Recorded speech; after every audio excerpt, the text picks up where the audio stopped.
আসসালামু আলাইকুম। যে আল্লাহ আমাদেরকে জন্মসূত্রে ইসলামের মধ্যে কবুল করেছেন, আমরা সে আল্লাহর উপরে খুশি না বেজার? তাহলে জবান খুলে আর একবার বলি আলহামদুলিল্লাহ। আরবিতে এই মাসের নাম হলো রজব মাস। জোরে বলেন কি মাস? এই মাসের চাঁদ ওঠার সঙ্গে সঙ্গে আল্লাহ রসুল বেশি বেশি একটা দোয়া করতেন। নবীর উম্মত হিসেবে আমাদের এই দোয়াটা পড়া দরকার, ঠিক কিনা বলেন? কম না বেশি পড়ছেন কোনোদিন? আল্লাহুম্মা বারিক লানা ফি রজব ওয়া শাবান ওয়া বাল্লিগনা রমাদান। এই কথার দ্বারা রাসূল বুঝাইলেন কে কখন মরবে এটা নবীও জানে না।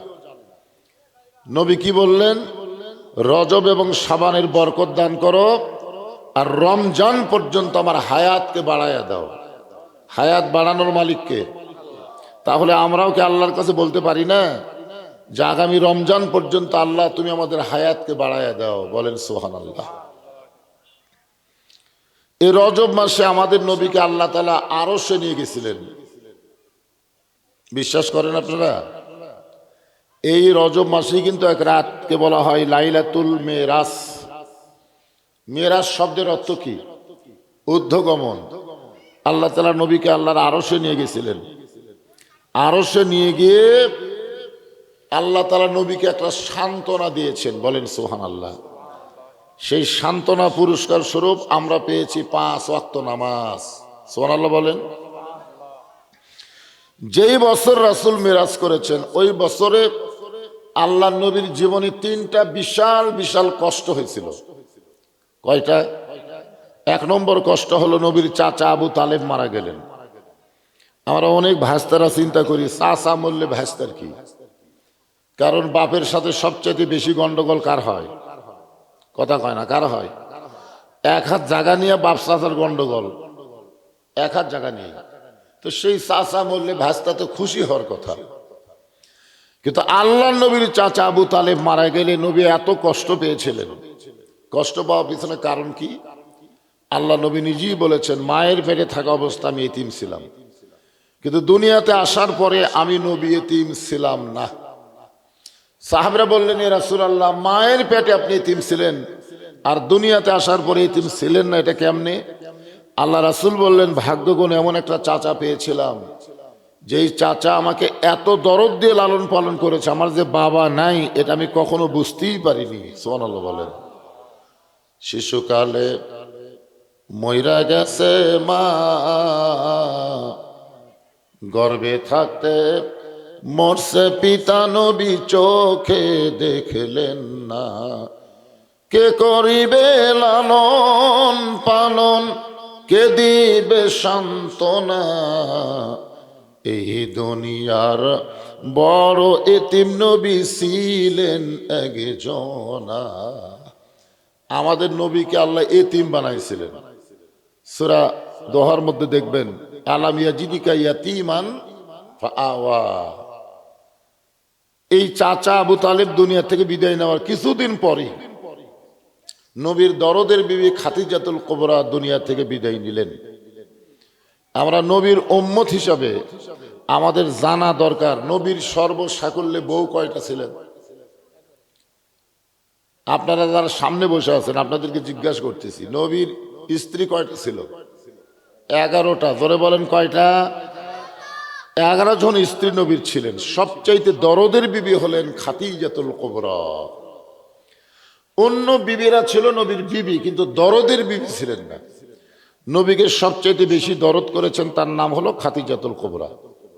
খাদিজা রাদিয়াল্লাহু তাআলা আনহা বলেছেন দুনিয়াতে কোনো মেয়ের যখন বিয়ে হয়, বিয়ে হওয়ার পরে ওই মেয়ের হাতটা স্বামীর হাতে তুলে দেওয়া হয় যে আজ থেকে আমার এই মেয়ের দায়িত্ব তোমাকে দিয়ে দিলাম।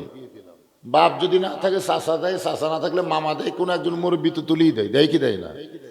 কিন্তু খাদিজাতুল কুবরা বলেন নবীর সঙ্গে যখন আমার বিয়ে হলো তখন আমার 2 হাত আল্লাহ নবীর হাতে তুলে দেওয়ার মতন দুনিয়াতে কেউ ছিল না। মানে খাদিজার 2 হাত যে নবীর হাতে তুলে দিয়ে দায়িত্ব দিবেন এরকম তখন কেউ ছিল না। বরং নবীর চাচা আবু তালেব আল্লাহর নবীর দুই হাত খাদিজার হাতে তুলে দিয়ে বললেন, মা আজ থেকে আমার এতিমের দায়িত্ব তোমাকে দিয়ে দিলাম। কি বুঝলেন? এই জন্যে খাদিজা ছিলেন নবীর দরদের বিবি। খাদিজাতুল কুবরা রাদিয়াল্লাহু তাআলা আনহা দুনিয়া থেকে বিদায় নেওয়ার কয়েকদিন পরেই ওই বছরই আল্লাহ রাসূল চলে গেলেন মেরাজ, চলে গেলেন তায়েফের ময়দানে। তায়েফের ময়দানে গিয়ে আল্লাহ রাসূল কলেমার দাওয়াত দিবার যায় অসংখ্য পাথরের আঘাতে রক্তাক্ত হয়ে গেলেন। আল্লাহ নবীর এমন কোনো জায়গা ছিল না, শুধু চেহারা ছাড়া, এই চেহারা ছাড়া এমন কোনো জায়গা ছিল না যেখানে পাথর লাগে নাই। গোটা দেহ রক্তাক্ত হয়ে গেছিল। তাহলে এক নম্বর কষ্ট, চাচা আবু তালেব দুনিয়া থেকে বিদায় নিলেন। দুই নম্বর কষ্ট হলো দরদের বিবি খাদিজা চলে গেলেন। তিন নম্বর কষ্ট হলো তায়েফের ময়দানে গিয়ে রক্তাক্ত হলেন। লাগাতার তিনটা কষ্টের পরে আল্লাহ তাআলা নবীকে আল্লাহর আরশে নিয়ে গেলেন সান্ত্বনা দেওয়ার জন্য। জোরে কোন সুবহানাল্লাহ। আপনারা হয়তো বলবেন, হুজুর দুনিয়াতে কি নবীকে আল্লাহ সান্ত্বনা দিবার পারে না? দূরে থেকে সান্ত্বনা দেওয়া আর কাছে নিয়ে যাওয়া দুটা কি সমান? আপনারা বলেন তো, আল্লাহ কি সব জায়গায় আছে? আল্লাহর ক্ষমতা সব জায়গায়, আল্লাহর দয়া সব জায়গায়, কিন্তু আল্লাহর নির্দিষ্ট একটা জায়গা আছে, আছে না নাই? মানিস তাওয়া আলাল আরশ। আল্লাহ কোরআনে বলেছেন যে আরশের মধ্যে আল্লাহ অধিষ্ঠিত আছেন। বলেন সুবহানাল্লাহ। এখান থেকে আমাদের একটা শিক্ষা নেওয়া লাগবে, কষ্টের পরে শান্তি আছে না নাই? 15.5 বছর হাসিনা যে হারে আমাকে কষ্ট দেওয়া শুরু করছিল, জোরে কোন কথা ঠিক না? আপনারা বলেন তো, এরপর একটা শান্তি পাওয়া গেছে যায়নি? তো আমরা আরো শান্তি পাওয়ার চাই। আরো শান্তি পাওয়ার গেলে শুধু কোরআনের ওয়াজ শুনলে হবে না, কোরআন মোতাবেক বাস্তব নিজের জীবনকে পরিচালনা করা লাগবে। জোরে কোন কথা ঠিক না? এই জন্য আমরা এই কথা সবসময় বলবো যে 54 বছরের বাংলাদেশে সব দেখা আমাদের শেষ। আগামীতে আমরা দেখব আল্লাহর কোরআনের বাংলাদেশ। শান্তি যদি পাবার চাও, আল্লাহর কোরআনের ছায়াতলে আসা লাগবে। এ কথা কার? আরো জোরে।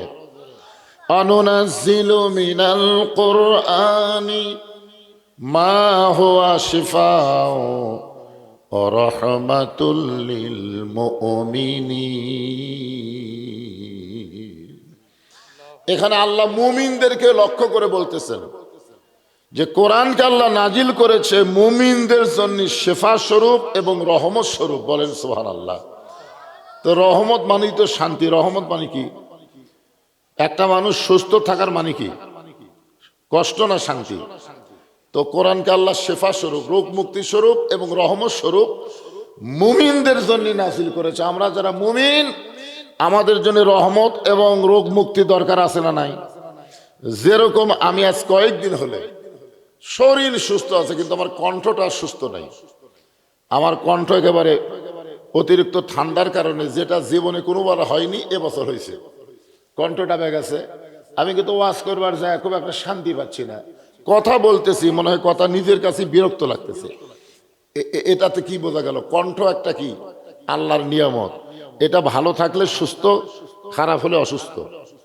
তো বর্তমানে আমাদের বাংলাদেশে মুসলমানেরা কোরআনের ওয়াজ শুনি, কিন্তু বাস্তবে আল্লাহর কোরআন অনুযায়ী চলবার পারি না। এটা কি রহমত না গজব? কথা কয় না, রহমত না গজব? তা আমরা কি গজবের মধ্যে সারা জীবন থাকবো? এ কোরআন নামক রহমতের দরকার আমাদের আছে না নাই? ওয়াজ শুনলেই শুধু রহমত আদায় হবে না। এই যেখানে আমার আপনাকে ইমাম সাহেব তেলাওয়াত করলেন, ওয়াইজা তুলিয়াত আলাইহিম আয়াতুহু যাদাতুহুম ঈমানাও ওয়া আলা রাব্বিহিম ইয়াতাওয়াক্কালুন। এই যে তুলিয়াত আলাইহিম আয়াতুহু, তুলিয়াত শব্দের অর্থ কি? তুলিয়াত মানে শুধু কোরআন তেলাওয়াত করা না, কোরআন পড়া, কোরআন বোঝা, কোরআন মোতাবেক নিজের জীবন পরিচালনা করার নাম হলো তেলাওয়াত। বলেন সুবহানাল্লাহ। আজকে আমাদের বাংলাদেশে কোরআন পড়া আছে, কিন্তু কোরআনের তেলাওয়াত নাই। ঈমান কখন বেড়ে যাবে? কোরআন শরীফ শুনলে ঈমান বাড়বে না। গিরিশচন্দ্র সেন কোরআন পড়েছে, কোরআনের বাংলা অর্থ পর্যন্ত করেছে, এরপরও মরার সময় রাম রাম করে মরেছে। তার মানে কি বোঝা গেল? কোরআন পড়লে কোরআন বুঝলে ইমান বাড়ে না, কোরআন অনুযায়ী চলবার পারলে ইমান বাড়ে। সুবহানাল্লাহ কর না কেন? আপনার নাম শোনেননি গিরিশচন্দ্র সেন? গিরিশচন্দ্র সেন কোরআন পড়িছে, কোরআন না পড়লে কোরআনের বাংলা অর্থ লিখতে পারে? তাহলে কোরআন পড়েছে, কোরআন বুঝেছে, কিন্তু মরার সময় ইমান নিয়ে মরছে, রাম রাম করে মারা গেছে। তার মানে শুধু কোরআনের ওয়াজ শুনলে হবে না, কোরআন কত ক্ষেত্রে বুঝলেও হবে না, কোরআন মোতাবেক নিজের জীবনকে পরিচালনা করা লাগবে। আমার কথাকে বুঝতে পারতেছেন? হ্যাঁ। অতিথিরা যারা আসবেন, অতিথি যারা আসতেছেন, আমরা তাদেরকে সাদর সম্ভাষণ জানাই। তারা আসবেন, এখানে বসবেন ইনশাল্লাহ। আর আপনারা এদের সামনে ছোট ছোট বাচ্চাদেরকে দিয়ে পিছনে এই মাঝখানে ফাঁকা রাখছেন কেন ভাইজান? যতদূর পর্যন্ত আসলে আমাকে দেখা যায় ততদূর পর্যন্ত আসেন, অসুবিধা কি? টেবিল খুব বড় করছে তো, খুব কাছে আসলে আবার দেখা যাবে না। একটু আসেন, সামনের দিকে আসেন। যারা দরজায় দাঁড়িয়ে আছেন আমি তাদের বলবো দাঁড়িয়ে না থেকে আপনারা কোরআনের মাহফিলে এসে বসেন। বসেন, বসাটাই হলো আদবি, আর দাঁড়িয়ে থাকা হলো বেয়াদবি। এই জন্য যারা আসবেন দরজার দাঁড়িয়ে না থেকে আপনারা আল্লাহর হস্তে বসবেন। তো কি বলতেছিলাম একটু খেয়াল করেন, কারণ শুরু থেকে ভূমিকা যদি আপনারা মনোযোগ না দেন তো তাহলে তাফসির বুঝতে খুব কষ্ট হবে। তো এখানে আমরা যারা বসেছি খুব খেয়াল করেন, আল্লাহ তাআলা নবীকে আরশে নিয়ে গেলেন কি জন্যে? সান্ত্বনা দেওয়ার জন্যে। আর সান্ত্বনার মাঝখানে আমরা পেয়েছি 5 ওয়াক্ত নামাজ। জোরে বলেন কয় ওয়াক্ত নামাজ? 5 ওয়াক্ত নামাজ পেয়েছি। আমাদের নবীকে আল্লাহ তাআলা এক সময় ওই লাইলাতুল মেরাজের রাতে জান্নাত দেখার তৌফিক দিয়ে দিলেন। জোরে কোন সুবহানাল্লাহ। জীবিত অবস্থায় জান্নাত দেখা আর মরার পরে জান্নাতে যাওয়া দুইটা কিন্তু এক না। আমরা যারা এখানে বসে আছি আমরা কেউ জান্নাত দেখতে পারবো না, যদিও জান্নাতি হই তাও আমরা জান্নাত দেখতে পারবো না যতক্ষণ জীবিত থাকবো। জান্নাতে যাইতে গেলে আগে মরা লাগবে। ধরে কোন আগে কি হওয়া লাগবে? কথা কোন আগে কি হওয়া লাগবে? আগে মরা লাগবে, তারপরে আবার আল্লাহ জীবিত করবেন। আপনারা কি বিশ্বাস করেন যে মরার পরে আবার জীবিত হওয়া লাগবে? এর বিশ্বাস করেন? সবাই পড়েন না, মিনহা খালাকনাকুম অফিহা নুইদুকুম অমিনহা নুখরিজুকুম তারাতান উখরা। আল্লাহু আকবার। আমাদের নবীকে আল্লাহ তাআলা জান্নাত দেখার তৌফিক দিলেন লাইলাতুল মেরাজে। নবী জান্নাতের মধ্যে ঢুকলেন। নবী যখন জান্নাতের মধ্যে প্রবেশ করলেন তখন নবীর সঙ্গে একজন ফেরেশতা ছিল। নবীর সঙ্গে যে ফেরেশতা ছিল তার নাম হলো জিবরাইল। ধরে বলেন তার নাম কি? আর আমরা যারা এখানে বসে আছি আমাদের সঙ্গে কিন্তু সব সময় 2 জন ফেরেশতা আছে। কয়জন? আমরা যখন ঘুমাই তখন ওই ফেরেশতা ঘুম পাড়ে নাকি? কি থাকে? কথা কয় না। ছেলেপেলেরা গভীর রাত্রে দরজা জানলা বন্ধ করে অশ্লীল ভিডিও যখন মোবাইলে দেখে তখন মনে হয় 2 ফেরেশতা সরে যায়। সবসময় থাকে? ওই 2 ফেরেশতার কাজ কি? আপনাদের কাছে জানবার চাচ্ছি। জানেন তো সবাই, তার একটু একটু শব্দ করে বলেন তো এই 2 ফেরেশতার কাম কি?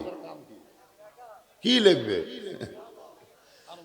আল্লাহ কোরআনে বলেন কিরামান কাতিবিনা ইয়ালামুনা মা তাফআলুন। তোমার 2 কান্দে 2 মোহরি লিখিতেছেন ডায়েরি, দলিল দেখে রায় দিবে, টাকা পয়সার নাই কারবার। আল্লাহু আকবার। কিন্তু আল্লাহ নবীর সঙ্গে সবসময় 2 জন ফেরেশতা ছিল না। আমাদের সঙ্গে সবসময় 2 জন ফেরেশতা থাকে, কিন্তু আল্লাহ নবীর সঙ্গে ছিল। কেন ছিল না? এ না থাকার পিছনে কারণ হলো 2টা। হইছে হলে এটাকে হাট বাজার।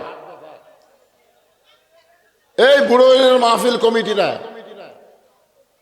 মাহফিলের পরিবেশ সুন্দর না হলে ধাপের হাটে অনেক মানুষ হয়। ধাপের হাটে কি মানুষ কম হয়? কথা কয় না। ধাপের হাটে কি মানুষ কম হয়? ওয়াজ করা যাবে? কেন যাবে না? কারণ হাটের পরিবেশে বক্তার ওয়াজ হয় না, বুঝলেন? ওয়াজ করবার গেলে মানুষ অল্প হোক কিন্তু পরিবেশটা সুন্দর হওয়া লাগবে। হাজার হাজার মানুষ করে হো হো হো করতেছে, ওয়াজ হবে? এই জন্য মাহফিল কমিটিকে বলবো, যাতে একটা মানুষও যেন দাঁড়াবার না পারে। যারা এখানে আসবে ভিতরে যেন ঢোকে, ভিতরে যেন ঢোকে। হ্যাঁ, আর যারা ভিতরে ঢুকতেছেন আমি তাদেরকে বলবো আল্লাহর হস্তে আপনারা একটু জমে জমে বসবেন। তো কি বলতেছিলাম, নবীর কান্দে দুই ফেরেশতা দুই কারণে থাকে না। ধরে কোন কয় কারণে? এক নম্বর কারণ হলো নবীর কান্দে চড়ার মতন যোগ্যতা কোনো ফেরেশতার নাই। আর দুই নম্বর কারণ হলো নবীর কিছু লেখারও দরকার নাই, কারণ নবী হলেন সরাসরি হাবিবুল্লাহ, আল্লাহর দোস্ত। জোরে কোন সুবহানাল্লাহ। ফেরেশতা জিবরাইল বললেন, হে রাসূলুল্লাহ, আপনি যদি জান্নাত থেকে বের না হন, আল্লাহ আপনাকে জান্নাত থেকে বের করে দিবে না। বেহেশতের মধ্যে ঢোকার সাথে সাথে, জান্নাতের মধ্যে ঢোকার সাথে সাথে জিবরাইল বললেন, আপনি যদি জান্নাত থেকে বের না হন, আল্লাহ আপনাকে বের করে দিবে না। আপনারা বলেন তো, আল্লাহর কথার সাথে কাজের মিল আছে না নাই? আল্লাহ কি বলেছেন? সালামুন আলাইকুম তিবতুম ফাদখুলুহা খালিদিন। কেউ যদি একবার জান্নাতে প্রবেশ করে, আল্লাহ তাকে চিরস্থায়ী ভাবে জান্নাত দিয়ে দেয়। সুবহানাল্লাহ। নবী কষ্টের বছর জান্নাতে ঢুকছে, আবার দুনিয়াতে ফিরে আসার কি দরকার? জিবরাইল বলতেছে, আপনি যদি বের না হন, আল্লাহ আপনাকে বের করে দিবে না। সঙ্গে সঙ্গে আল্লাহ নবী বললেন, জিবরাইল, আমি নবী আমার জন্য নই, আমি নবী হলাম আমার উম্মতের জন্যে। এই কথা শোনার পরেও যাদের মুখত সুবহানাল্লাহ আসলো না, কি আপনি নিজের আমলে জান্নাত যাবেন? এত বড় মরদ হোসেন আছেন, আমার মুক্তার আছেন, আমার বারিস্টার, শেষ বিচারের হাইকোর্টেতে তিনি আমায় করবেন পার। আমি পাপী, তিনি জামিনদার। আল্লাহ যখন হাকিম হইয়া আমাদেরকে আসামি বানায় বিচার শুরু করবেন, ওই সময় আমাদের নবী উকিল হয়ে, বারিস্টার হয়ে আল্লাহর কাছে আমাদের পক্ষে ওকালতি করে আমাদেরকে সুপারিশ করে জান্নাতে পৌঁছায়া দিবে। কি মনে করতেছেন? আল্লাহ যখন হাকিম হবে, আমাদের খাওয়া আছে? আমরা তো আসামি। ওই সময় আমাদের নবী আমাদের পক্ষে আল্লাহর কাছে জেরা করবেন, ওকালতি করবেন, শেষ পর্যন্ত আমাদেরকে সুপারিশ করে নবী নিজে হাত ধরে জান্নাতে নিয়ে যাবেন। কি নবী? যেই নবী জান্নাতের মধ্যে বলতেছে, জিবরাইল, আমি নবী আমার জন্য না, আমি নবী হলাম আমার উম্মতের জন্য। আল্লাহ আমার একলা জান্নাত দিয়ে আমাকে জান্নাতে থাকার কথা বললি, আমি জান্নাতে থাকবো না। আমি সেই দিন জান্নাতে ঢুকবো যেদিন আল্লাহ আমার সমস্ত উম্মতিনীকে জান্নাত দিয়ে দিবে। এখন চিন্তা করেন, যেই নবী জান্নাতের মধ্যে যাও আমাদের কথা ভোলে না, আর এখনকার নেতারা সংসদত গেলি আর ভোটারের কথা মনে থাকে না। ধরে কোন কথা ঠিক কিনা? সেই নেতার পিছনে ঘুরতেছেন। ঘরেন, আমার নেতার চরিত্র ফুলের মতন পবিত্র, খোঁজলা দেখেন নামাজ পড়ে না এক ওয়াক্ত। এরা বলে আবার নেতা, এদের আবার চামচে। নেতা যদি মানবার চান তাহলে একজনকেই নেতা মানতে হবে, তিনি হলেন আমাদের নবী। ধরে কোন ঠিক কিনা? দরুদের মধ্যে আমরা কি বলছি? আল্লাহুম্মা সাল্লি আলা সাইয়্যিদিনা মুহাম্মদ। এমন একজন বিশ্ব নবীর উম্মত হওয়াতে আপনারা খুশি না বেজার? তাহলে জবান খুলে আর একবার বলি আলহামদুলিল্লাহ। এখন যে কোরআন থেকে আপনারা সূরা আসরের তাফসীর শুনবেন, আপনারা এই কোরআন সম্পর্কে আপনাদের ধারণা কি? এই যে কোরআন দেখেন, সবাই একবার করে দেখেন। এই কোরআন ধরবার গেলেও কিন্তু সবাই ধরবার পারবে না। এই কোরআনে আল্লাহ বলেছেন, লা ইয়ামাসসুহু ইল্লাল মুতাহহারুন। ততক্ষণ পর্যন্ত তুমি কোরআন স্পর্শই করতে পারবা না যতক্ষণ তুমি পবিত্র না হবা। এখন বলেন, যে কোরআন ধরবার গেলে পবিত্র হওয়া লাগে, সেই কোরআনটা আসলে কি? বাংলার অনেক মুসলমান এই কোরআন সম্পর্কেই জানে না। যার কারণে এরা কোরআন শরীফ ধরবার চায় না। কোরআন শরীফ না ধরার পিছনে দায়িত্ব অনেক বাপ মা, অনেক বাপ মাই কিন্তু দায়ী। কি জন্যে? আপনার মাসুম বাচ্চাকে, আপনার বাচ্চা যখন 5-6 বছর বয়স হলো, তখন আপনার বাচ্চাকে সর্বপ্রথম আপনি কি শিক্ষা দিবেন? এটা কি ইসলামে আছে না নাই? যখন আছে না নাই? যখন ফেরেশতা জিবরাইল এসে নবীকে বললেন ইকরা, আপনি পড়েন, আল্লাহ রাসূল পড়লেন না। জিবরাইল বললেন ইকরা, হুজুর আপনি পড়েন। রাসূল বললেন আমি পড়বো না। ফেরেশতা জিবরাইল বললেন ইকরা, আপনি পড়েন। নবী বললেন পড়বো না। জিবরাইল বললেন আপনি কেন পড়বেন না? আল্লাহ রাসূল বললেন জিবরাইল, তুমি পড়তে বললে আমি পড়বো, আমি সেই ছাত্র না। আগে জানতে হবে পড়ার সাইজ কি, আগে জানা লাগবে পড়ার সাইজ কি। আগডম বাগডম গলারম সাজে, ঢাক ঢোলক ঝাঁঝর বাজে, এইরকম মিথ্যা শিক্ষা মুসলমানের বাচ্চারা সর্বপ্রথম গ্রহণ করবে না। কারণ মাসুম বাচ্চা ছোট বাচ্চা, এখনো কোনো পাপই করেনি, সেই বাচ্চাকে আপনি মিথ্যা শিক্ষা দিচ্ছেন। আইরে টিয়ে লায়ে ভরা দিয়ে না লেগাল বোয়াল মাছে তাই না দেখা ভোদন নাচে। আপনারা বলেন তো এই শিক্ষা সত্যি না মিথ্যা? এ হক কথা বলতে আপনাকে বাজে কোন জায়গায়, সত্য না মিথ্যা? তাহলে আপনার বাচ্চাকে আপনি প্রথম কি শিক্ষা দিলেন? মিথ্যা শিক্ষা দিলেন। সেই বাচ্চা বড় হলে ফেরেশতা হবে, এ কথা আপনাদের কে কইল? আপনার ছেলেরা তো মেলাতে ঘুরবে, আপনার ছেলেরা তো টোটো কোম্পানির ম্যানেজার হয়ে গোটা বুড়োইল এলাকায় ঘুরবে। এরা কোরআনের মাহফিলে বসতে পারবে না, কারণ মাসুম অবস্থায় এদেরকে শিক্ষাই দিয়েছেন মিথ্যা শিক্ষা। এরা কোরআনের সত্য শিক্ষার মাহফিলে আসবে না। কথাগণ ঠিক কিনা? হ্যাঁ। তো ফেরেশতা জিবরাইল বললেন হুজুর আপনি পড়বেন না। নবী বললেন আমি পড়বো, আগে জানতে হবে পড়ার সাইজ কি। ফেরেশতা জিবরাইল বললেন বিইসমি রব্বিকাল্লাযী খলাক, যে আল্লাহ আপনাকে সৃষ্টি করেছেন আপনি সে আল্লাহর নামে পড়েন। আল্লাহ নবী বললেন আমার কোনো আপত্তি নাই, যেই পড়ার মধ্যে আল্লাহ আছে আমি সেই পড়াটাই পড়তে চাই। তাহলে আমাদের নবী যদি এই কথা বলে যেই পড়ার মধ্যে আল্লাহ আছে সেই পড়াটাই আমি পড়তে চাই, তাহলে নবীর উম্মত হিসাবে আমাদের কি বলা দরকার? আপনাদের এই বুড়োল গ্রামে প্রাইমারি নাই, আছে না নাই? আরে এটা কি মক্তব? প্রাইমারির উন্নয়ন কল্পে মাহফিল হতে কোনোদিন কেন হয়নি? কারণ 95% মুসলমানের দেশে আগডম বাগডম ঘোরারম সাজে ঢাক ঢোলক ঝাঁঝর বাজে। এই মিথ্যা শিক্ষার জন্য সংসদে হাজার হাজার কোটি টাকা বাজেট হয়, আর যেখানে আল্লাহর কোরআনের শিক্ষা দেওয়া হয় মক্তব মাদ্রাসা, তার জন্য সংসদে 1 টাকাও বাজেট নেই। কেন নাই? এ না থাকার পিছনে হলো আল্লাহর কোরআন সম্পর্কে আমাদের কোনো ধারণাই নাই। ধরে কোন কি নাই? এই কোরআন যে সবাইকে শিখতে হবে এটা অনেক মুসলমান এখনো জানি না। মনে করে কোরআন খালি পড়বে গরিবেরা, গরিবের সন্তানেরা আলেম হবে, হাফেজ হবে, আমরা ধনীরা মাদ্রাসাতে একটু দান সদকা করব, আমরা মরে গেলে ওই হুজুর গ্রুপ এসে কোরআন শরীফ পড়ে আমাকে জান্নাত থেকে আসবে। এমন একটা অবস্থা হয়েছে, ঠিক কিনা বলেন? হ্যাঁ, এমন একটা অবস্থা হয়েছে। সারা জীবন কোরআনের বিরুদ্ধচারণ করছে, কোরআনের হক কথা বক্তা বলবারই দেয়নি। ওই নেতা যখন মরে গেল তখন আমাদের মতন কিছু হুজুর যাই বলে আয় রে সেই দিকে যাই রে, বোঝা শোনা নাই রে। কিছু হুজুর এরকম আছে না নাই? যাই যেই দিকে ডাকে সেই দিকে যাই, সত্য না মিথ্যা এটাও হুজুর দেখে না। এখন হুজুরের গ্রুপ যায়, ওই লোকটা রুহের মাগফিরাতে 3 খতম কোরআন পড়ে দোয়া করতেছে, রব্বানা যালামনা, আল্লাহ আমরা যা কোরআন পড়লাম এর যা সওয়াব হয় সব ওই মুর্দাক দিয়ে দাও। তখন ফেরেশতা কয় আল্লাহ আমরা কি করব? আল্লাহ বলে কোরআন কোনো মরা মানুষের কিতাব না, কোরআন হলো জীবিত মানুষের হেদায়েত।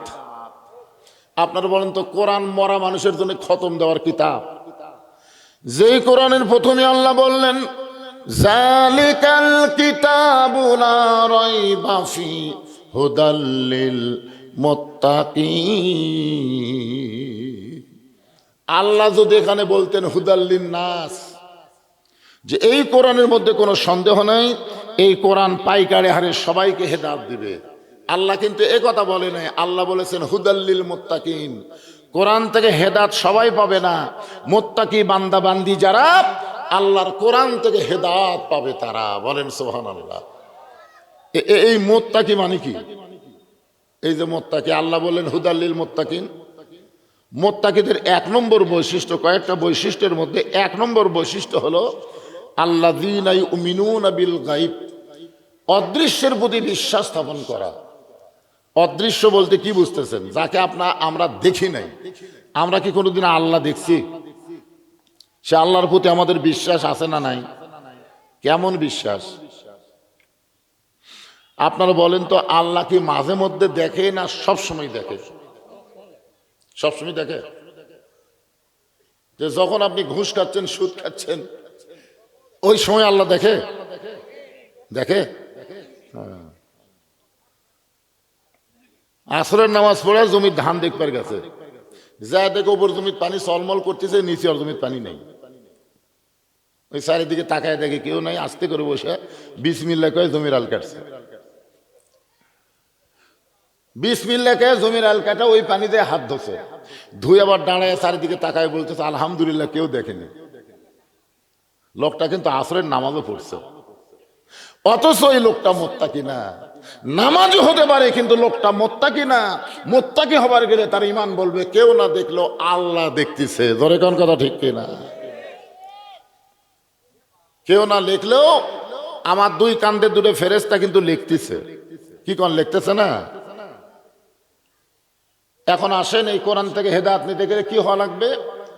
মোত্তাকি হওয়া লাগবে। এই মোত্তাকি সম্পর্কে আল্লাহ অন্য জায়গায় বললেন, ইয়া আইয়ুহাল্লাযীনা আমানুত্তাকুল্লাহা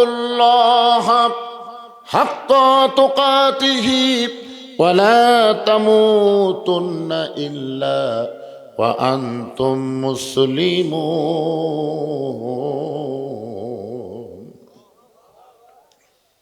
আচ্ছা, এখানে এমন একটা লোক আপনারা আছেন, যে লোকটা সাহস করে দাঁড়িয়ে বলতে পারেন হুজুর আমার বাড়ি সব চাইতে কাছে, আমি বাড়িতে যাবার পারবই। এরকম এক একটা লোক আপনাদের মধ্যে আছে, হুজুর এই বুড়ৈল গ্রামে এই মাহফিল থেকে আমার বাড়ি সব চাইতে কাছে, আমি বাড়িতে যাবার পারবই। এরকম একটা লোক দাঁড়ান তো দেখি। তাহলে এই কথা যদি আপনি বলবার সাহস না পান, তাহলে মাগরিব নামাজ বাদ দেওয়া ওয়াজ শুনতেছেন কোন আক্কেলে?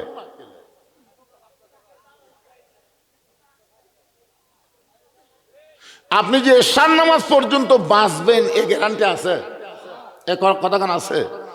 এই যে ছেলেবেলেরা দরজার দাঁড়িয়ে থেকে ভুলকি মারতেছে আর চলে যাচ্ছে, ওরা মনে করতেছে আমার দাদা বেঁচে আছে, আমার বাপ বেঁচে আছে, আমি এত তাড়াতাড়ি। এরকে ঘুরতে ঘুরতে মৃত্যু হবে, ঘুরতে ঘুরতে এই শালারা মরবি। হ্যাঁ আসলে মরবি তো।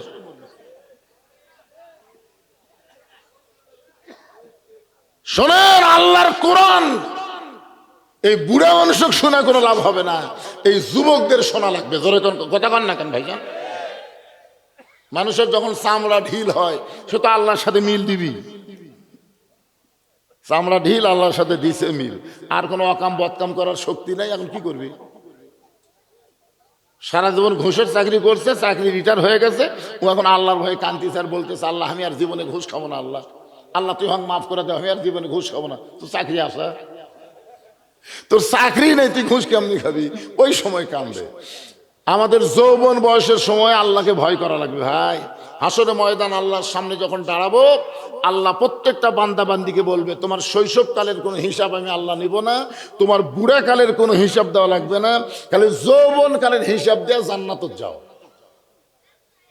আর সেই যৌবনকাল মেলাত ঘরে, রাস্তাত ঘরে।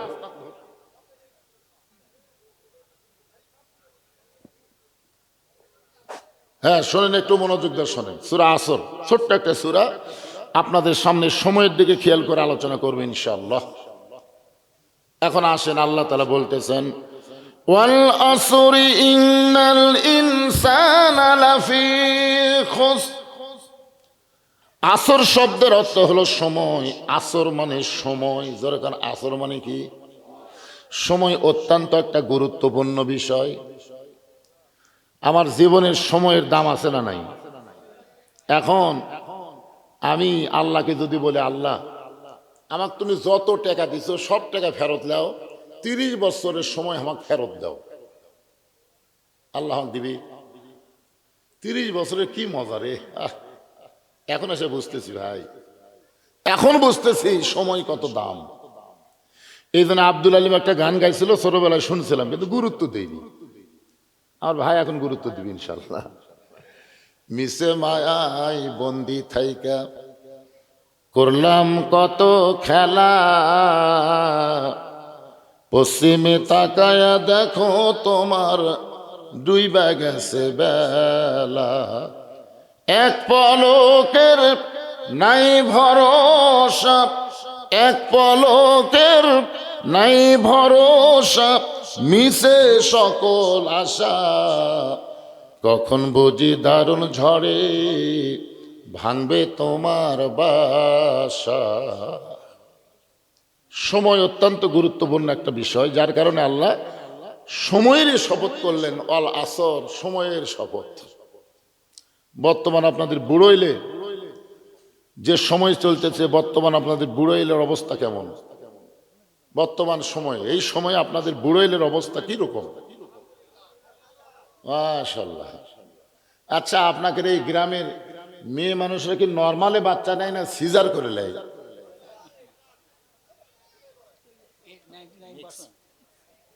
না, নর্মালি যদি বাচ্চা নেয় তাহলে আলহামদুলিল্লাহ, আর সিজার করে নিলে নাউজুবিল্লাহ। আপনারা বলেন তো, আমি একজন ডাক্তারকে বলেছিলাম, ভাই মেয়েদের বাচ্চা সিজার কি মেয়ে ডাক্তারই করে? তো ডাক্তার বলতেছে 2-1টা করে, আর বাদ বাকি সব পুরুষ মানুষ করে। তাহলে একটা মেয়ের ওই জায়গায় কোনো পুরুষের দেখা যায় আছে? আমাদের দাদি নানিরা কি বলছে, দরকার হলো মরে বা মরে। কি বলবো প্রসবের কথা, মা বিন সেই ব্যথা কেউ তো বুঝিবে না, মাজন থেকে আর সন্তানের দায়, অকালে মা মারা যায়, কেন সে মায়ের ভক্তি করো না, এমন দরদি ভবে কেউ হবে না আমার মা গো। বর্তমান সময়ে সিজার করা বাচ্চাকে মোবাইল ছাড়া কান্না বন্ধ করা যায় না, এরা মোবাইল ছাড়া ভাতও খায় না। ধরে কর কথা ঠিক কিনা? এখন কোন কি নাউজুবিল্লাহ না আলহামদুলিল্লাহ? যেই বাচ্চা মোবাইল ছাড়া কান্না থামে না, মোবাইল ছাড়া ভাত খায় না, ই বড় হলে কি মাল হবে? বড় হলে কি হবে একটু চিন্তা করার দরকার আছে না নাই ভাইজান? আল্লাহ রাসূল বলেছেন, সময়ের গুরুত্ব দিয়ে 7 বছর থেকে নামাজের তালিম দাও, 10 বছর থেকে জোর করে নামাজ ধরাও। দিচ্ছেন আপনারা? 7 বছরের বাচ্চা মোবাইল দেখতে পারছে, ঠাস করে চড়াই সব মসজিদে নিয়ে যাবেন, মসজিদে যদি খেলাধুলাও করে করুক, অসুবিধা নাই। 10 বছর থেকে জোর করে ওকে নামাজ ধরাবেন, সময়ের গুরুত্ব দিবেন ভাই। পরে আফসোস করে কোনো লাভ নেই। এই জন্য আল্লাহ বললেন, ইন্নাল ইনসানা লাফি খুসর, ইন্না মানে নিশ্চয়, ইনসান মানে মানুষ, লাফি মানে ভিতরে, খুসরুন মানে ক্ষতি। একত্রে অর্থ হবে নিশ্চয় মানুষগুলো ক্ষতির ভিতরে। কে বলতেছেন? অথচ মানুষকে তৈরি করছেন কে? আল্লাহর যত সৃষ্টি আছে সবচাইতে উত্তম সৃষ্টির নাম কি? আচ্ছা, জানার পরে সবাই একটু জোরে বলেন তো, আল্লাহর যত সৃষ্টি আছে সবচাইতে দামি সৃষ্টির নাম কি? যে মানুষের কথা বলতে গিয়া অন্য জায়গায় আল্লাহ 4টা শপথ করলেন, শপথের পরে যেই কথা বলে সে কথার গুরুত্ব কম না বেশি? আপনারা বলেন তো, আল্লাহর কি শপথ করার দরকার আছে? তারপরে আল্লাহ বলতেছেন, অতীন ওয়াজাইতুন অতুরি সিনিন ওয়াহাজাল বালাদিল আমিন। একাধারে আল্লাহ 4টা শপথ করার পরে বলতেছেন, লাকাদ খলাকনাল ইনসানা ফি আহসানি তাকবীর। মানুষকে আল্লাহ তাআলা সর্বশ্রেষ্ঠ সৌন্দর্য দিয়ে তার চেহারাকে সৃষ্টি করেছে। বলেন সুবহানাল্লাহ। এত সুন্দর সৃষ্টি, এত দামি মানুষ, আর সেই মানুষ ক্ষতির মধ্যে পড়ুক, এটা আল্লাহ চায়? এজন্য আমরা একটা গজল গাই, আদর করে মানুষ আল্লাহ বানায়া কেমনে দিবেন ক্ষতির মধ্যে ফেলিয়া। এই গজল গালে কি গুনাহ হবে? দেখেন গজলটা গায়ে দেখেন, মনের মধ্যে একটা শান্তি পাবেন।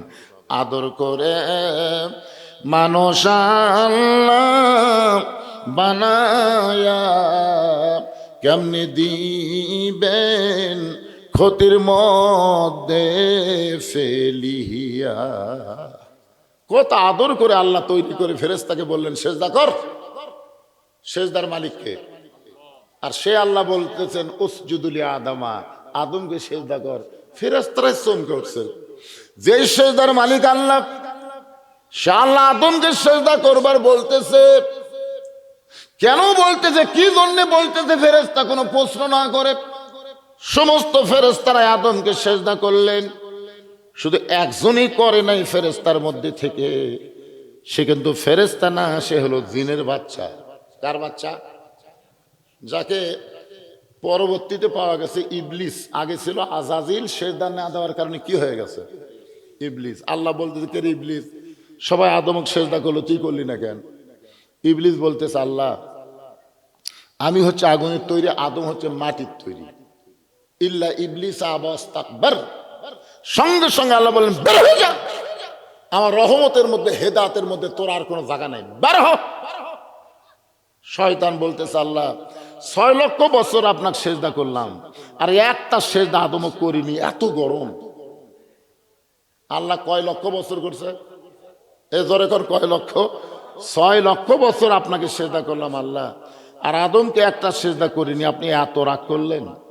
আল্লাহ ডাক দিল ইবলিস, আমি আল্লাহ আদমকে এত ভালোবাসি, আমার নিজের চাইতে অনেক বেশি। একটা সেজদা না করার কারণে তোর 6 লক্ষ বছরের সেজদা আমি আল্লাহ বাতিল করে দিয়েছি। সুবহানাল্লাহ করেন না? বুঝবার পারেননি? বুঝবার পারেননি তো? আমি আল্লাহ আদমকে এত ভালোবাসি, আমার নিজের চাইতেও অনেক বেশি। একটা সেজদা না করার কারণে ইবলিস তোর 6 লক্ষ বছরের সেজদা আমি আল্লাহ বাতিল করে দিয়েছি। এ কথার দ্বারা বলেন তো আমাদেরকে আল্লাহ ভালো কম বাসে না বেশি বাসে? কত ভালোবাসে! আল্লাহ নিজের চাইতেও আমাদেরকে বেশি ভালোবাসে। সেই মানুষ ক্ষতির মধ্যে পড়ুক, এটা আল্লাহ চায়। যার কারণে আল্লাহ বললেন ইল্লাল্লাযীনা আমানু ওয়া আমিলুস সালিহাতি ওয়া তাওয়াসাউ বিল হক ওয়া তাওয়াসাউ বিস সবর। এখানে আল্লাহ 4টা বিষয় বলেছেন। কয়টা বিষয়? 1 নম্বর হলো ঈমান। এ মনোযোগ দিয়ে শুনবেন। ঈমান যদি না থাকে, সে যতই আমল করুক আল্লাহর দরবারে কবুল হবে না। আমার দয়াল বাবার দরবারেতে কেউ ফিরে না খালি হাতে। আপনার বলেন তো এই লোকটার ঈমান আছে? কথা জোরে কর না কেন? আপনাকে বুড়োল জুতুল থেকে দয়াল বাবার দরবার যায় না? এ জোরে কন, চাইকে যায় না? আল্লাহর ধন নবীরে দিয়া আল্লাহ আছে গায়েব হইয়া, নবীর ধন খাজা নিয়া শুয়ে আছে আজমিরে, কেউ ফেরে না খারি হাতে, খাজা রে তোর দরবারেতে। নাউজুবিল্লাহ কবেন না? সে যদি জিকির করতো আমার দয়ার আল্লাহর দরবারেতে কেউ ফিরে না খালি হাতে, আল্লাহ আল্লাহ, ঠিক আছে, ঠিক আছে। কিন্তু আল্লাহর জাকাত বাবা ঢুকেছে, আর আল্লাহর জাকাত করতেছে কি? যতই আমল করেন, ঈমান যদি ঠিক না থাকে, তার কোনো আমল আল্লাহর দরবারে কবুল হবে না। এই জন্য 1 নম্বর যে জিনিসটা লাগবে তার নাম কি? সবাই জবান খুলে বলে, নাম কি? ঈমান সম্পর্কে আল্লাহ নবী বললেন ইকরার বিল লিসান, তাসদিক বিল জানান, আমল বিল আরকান। এরই নাম হলো ঈমান। জবানে বলতে হবে লা ইলাহা ইল্লাল্লাহ, শুধু জবানে বললে হবে না, ওইটা কলিজার মধ্যে জায়গা দেওয়া লাগবে। কলিজার মধ্যে যখন ঈমানের জায়গা হবে, ওই মানুষটার কাছে জীবনের চাইতে ঈমানের গুরুত্ব বাড়বে। আপনারা বলেন তো আপনাদের কাছে জীবনের দাম বেশি না ইমানের দাম বেশি? আমি যতই চেষ্টা করি আমি কিন্তু আমার জীবন বাঁচাবার পারবো, তবে একটু চেষ্টা করলে, আজকে সূরা আসরের আলোচনা শোনেন, আমরা একটু চেষ্টা করলে আমাদের ইমানকে আমরা বাঁচাবার পারবো। তাহলে যেটা বাঁচাবার পারবো তার চেষ্টা করব, না যেটা বাঁচাবার পারবো না তারই চেষ্টা করব? কোনটা? যদি জীবন বাঁচানোর মতো ক্ষমতা থাকতো, খালেদা জিয়া মরতো, কোন মরতো? তার কি লোকজন কম আছে, টাকা পয়সা কম আছে? এবার কি আর বাংলাদেশ সবচাইতে ভালো হাসপাতাল, বিদেশি ডাক্তার এনে তাকে চিকিৎসা করা হলো, তারপরও তাকে মরা লাগলোই। এখান থেকে প্রমাণ হলো আমরা যতই চেষ্টা করি জীবন বাঁচানো যাবে না, তবে একটু চেষ্টা করলে আমাদের ইমানকে আমরা বাঁচাবার পারবো। তাহলে আমাদের কাছে জীবন বাঁচান ফরজ না ইমান বাঁচান ফরজ? জোরে বলেন। আপনার দুই কান্দের দুটো ফেরেশতা তো লিখতেছে, আবার এখানেও কিছু ফেরেশতা আল্লাহ পাঠায় দিছে। মুখ বন্ধ করে থাকেন না, মুখ বন্ধ সব সময় করা যায় না, বুঝলেন? কিছু সময় মুখ বন্ধ করে থাকাই ভালো, এখন আবার মুখ খোলাই ভালো।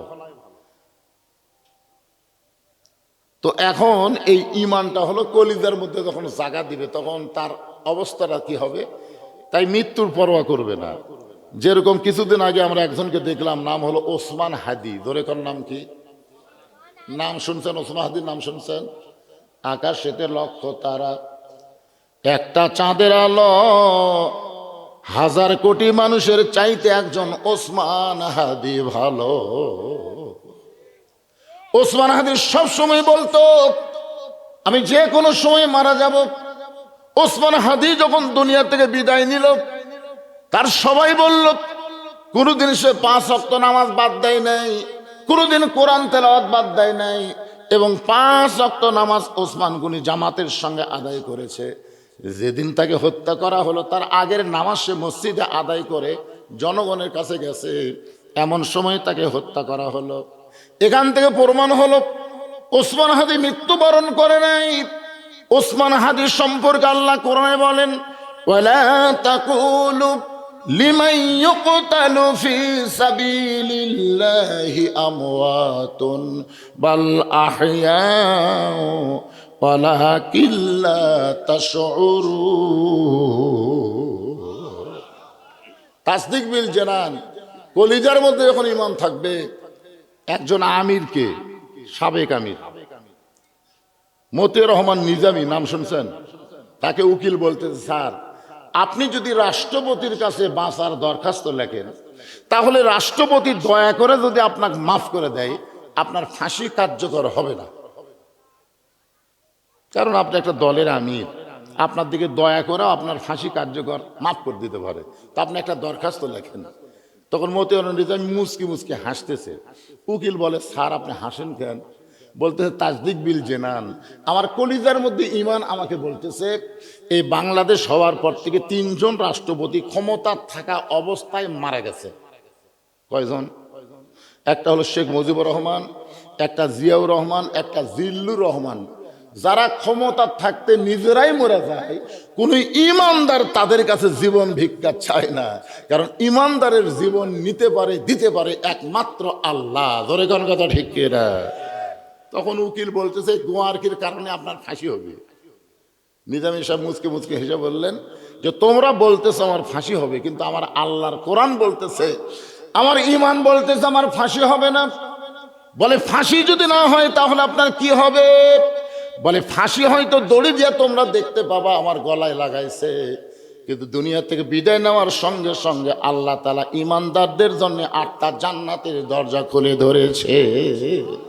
তাসদিক বিল জানান, কলিজার মধ্যে যখন ঈমানের জায়গা হবে, ওই লোকটা জীবনের কোনো চিন্তাই করবে না, সবসময় ঈমানের গুরুত্ব দিবে। এরপরে আল্লাহর নবী বললেন, আমল বিল আরকান, ঈমান অনুযায়ী আমল করা লাগবে। সূরা আসরের 2 নম্বর বিষয় হচ্ছে ওয়া আমিলুস সলিহা, নেক আমল করা লাগবে।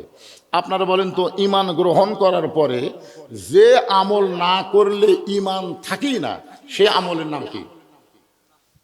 1 জন 2 জন কোন কেন? আপনারা বলেন যে ঈমান আছে, কিন্তু কোন আমল না করলে তার ঈমান থাকবে না? আপনি যদি রোজা না করেন আপনাকে বেঈমান বলা যাবে না। আপনি যদি জাকাত না দেন আপনাকে বেঈমান বলা যাবে না। আপনি যদি হজ না করেন আপনাকে বেঈমান বলার কোনো সুযোগ নাই। কিন্তু আপনি যদি নামাজ না পড়েন, লা সালাতা লা ঈমানা, যার নামাজ নাই তার ঈমানই নাই। লা সালাতা লা দীনা, যার নামাজ নাই তার ধর্মই নাই। বাইনাল আবদি ওয়াল কুফরি তরকুস সালাত, বান্দা আর কাফেরের মধ্যে পৃথক করার জিনিসটার নামই হলো নামাজ। যারা নামাজ পড়বে তারা আল্লাহর বান্দা, আর যারা নামাজ পড়বে না তারা হলো কাফের। এরপরে রাসূল আরো মারাত্মক কথা বলেছেন, মান তারাকাস সালাত মুতাম্মিদান ফাকাদ কাফারা। ইচ্ছা করে মাগরিবের নামাজ যারা বাদ দিল, ইচ্ছা করে এশার নামাজ যারা বাদ দিল, একটা ওয়াক্ত নামাজ যারা বাদ দিল, অবশ্যই তারা আল্লাহর সঙ্গে কুফরি করলো। তাহলে ঈমানকে রক্ষা করতে গেলে যেই ইবাদত করা লাগবেই, সেই ইবাদতের নাম কি? আমাদের বাংলাদেশে নামাজ আছে? নাই কেন? আছে। আমার এক ভাই বলতেছেন আছে। আসলে এই রজব চাঁদেই কিন্তু আল্লাহ তাআলা নবীকে 5 ওয়াক্ত নামাজ দিয়েছিলেন। সেটা হলো নবুয়তের 10ম বছর। নবুয়তের কত বছর? 10ম বছর। বুঝতে পারতেছেন না? নবী হওয়ার 10 বছর পরে মেরাজ হয়েছে। তো এই নবুয়তের 10ম বছরে আল্লাহ নবীকে নামাজ দিলেন। এরপরে নবী 3 বছর মক্কা ছিলেন। নামাজ পাওয়ার পরে নবী কয় বছর ছিলেন মক্কায়? নবী মাঝে মধ্যে আল্লাহকে বলেছেন, আল্লাহ যত জায়গায় আপনি নামাজের কথা বলেন প্রত্যেক জায়গায় বলেছেন আকিমুস সালাত, নামাজ কায়েম করো, নামাজ কায়েম করো। কিন্তু মক্কাতে বর্তমানে যে পরিবেশ চলতেছে, এই পরিবেশে নামাজ চোরের মতন চুপি চুপি পড়া যাচ্ছে, কিন্তু আজান দিয়ে জামাত করে নামাজ পড়ার পরিবেশ পাওয়া যাচ্ছে না। তো আমি কি করব? কায়েম কিভাবে হবে? তো আল্লাহ বলেন, হাবিব মক্কাতে আপনি হলেন ইমাম, আর আবু জেহেল হচ্ছেন নেতা। আপনার মতন ভালো মানুষ যতদিন ইমাম থাকবে, আর আবু জেহেলের মতন জালেম যতদিন নেতা থাকবে, ততদিন নামাজ পড়া যাবে কিন্তু নামাজ কায়েম করা যাবে না। নামাজ কায়েম করতে গেলে আপনাকেই ইমাম হওয়া লাগবে, আপনাকেই সমাজের নেতা হওয়া লাগবে। একই ব্যক্তিকে ইমাম এবং নেতা হওয়ার পারলে নামাজ কায়েম হবে। বর্তমানে বাংলাদেশে নামাজের খবর কি?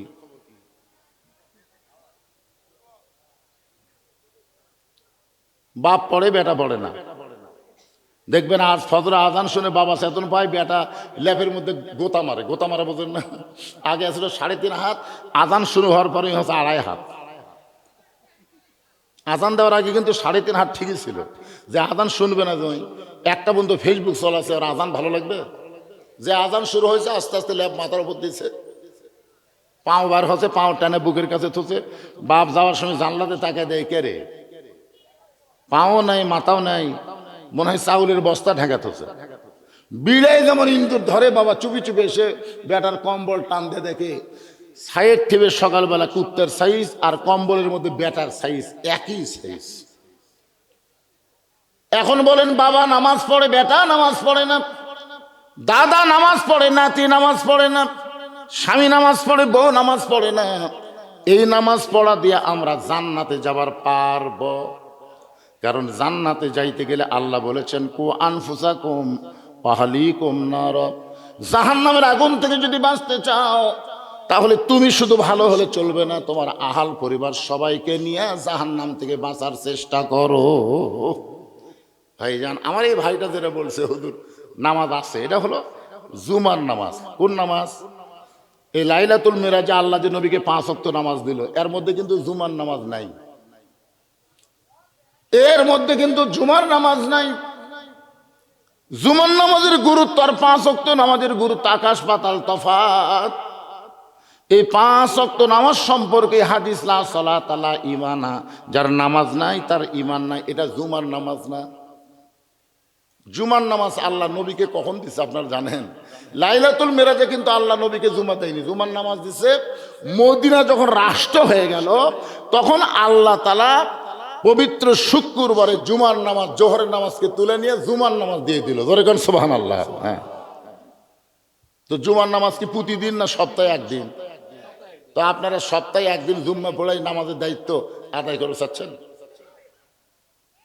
প্রত্যেকটা মসজিদ দোতলা হচ্ছে। আপনারা বলেন তো দোতলা যত মসজিদ হচ্ছে আপনাকে এলাকার বা আশেপাশে যত জায়গায়, এই দোতলা মসজিদ কি 5 ওয়াক্তের জন্য হচ্ছে না জুমার জন্য হচ্ছে?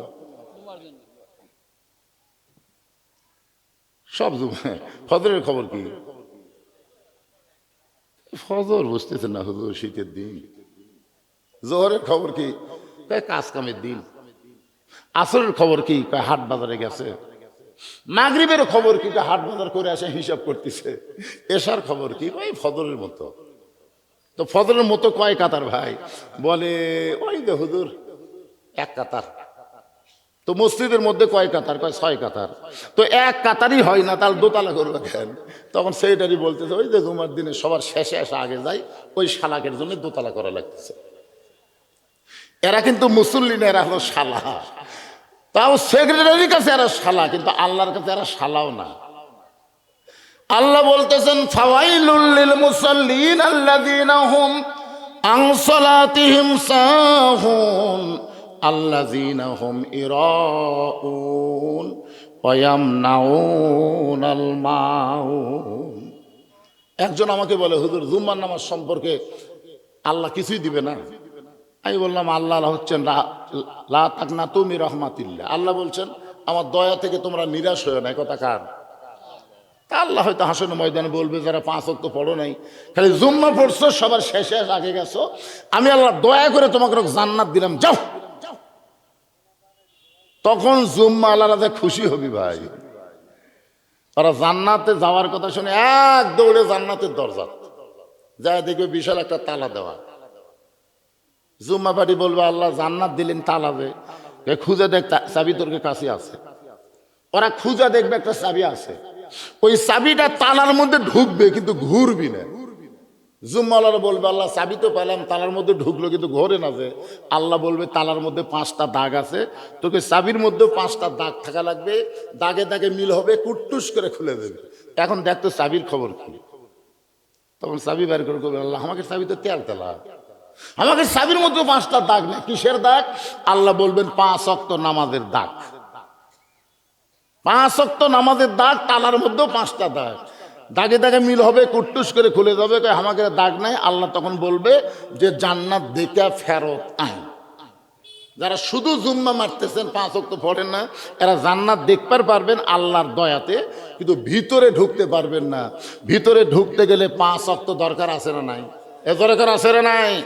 আসসালাতু মিফতাহুল জান্নাহ, নামাজ হচ্ছে বেহেশতের চাবি। তাই সমস্ত যুবকদেরকে অনুরোধ করতেছি বাজান, নামাজ কায়েম করা লাগবে, নামাজ আদায় করা লাগবে।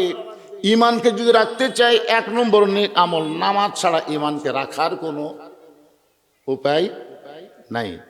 আমরা যারা পুরুষ মানুষ, আমরা যারা এখানে বসে আছি পুরুষ মানুষ, ইমানকে রক্ষা করার আমাদের 1 নম্বর নেক আমল হলো নামাজ।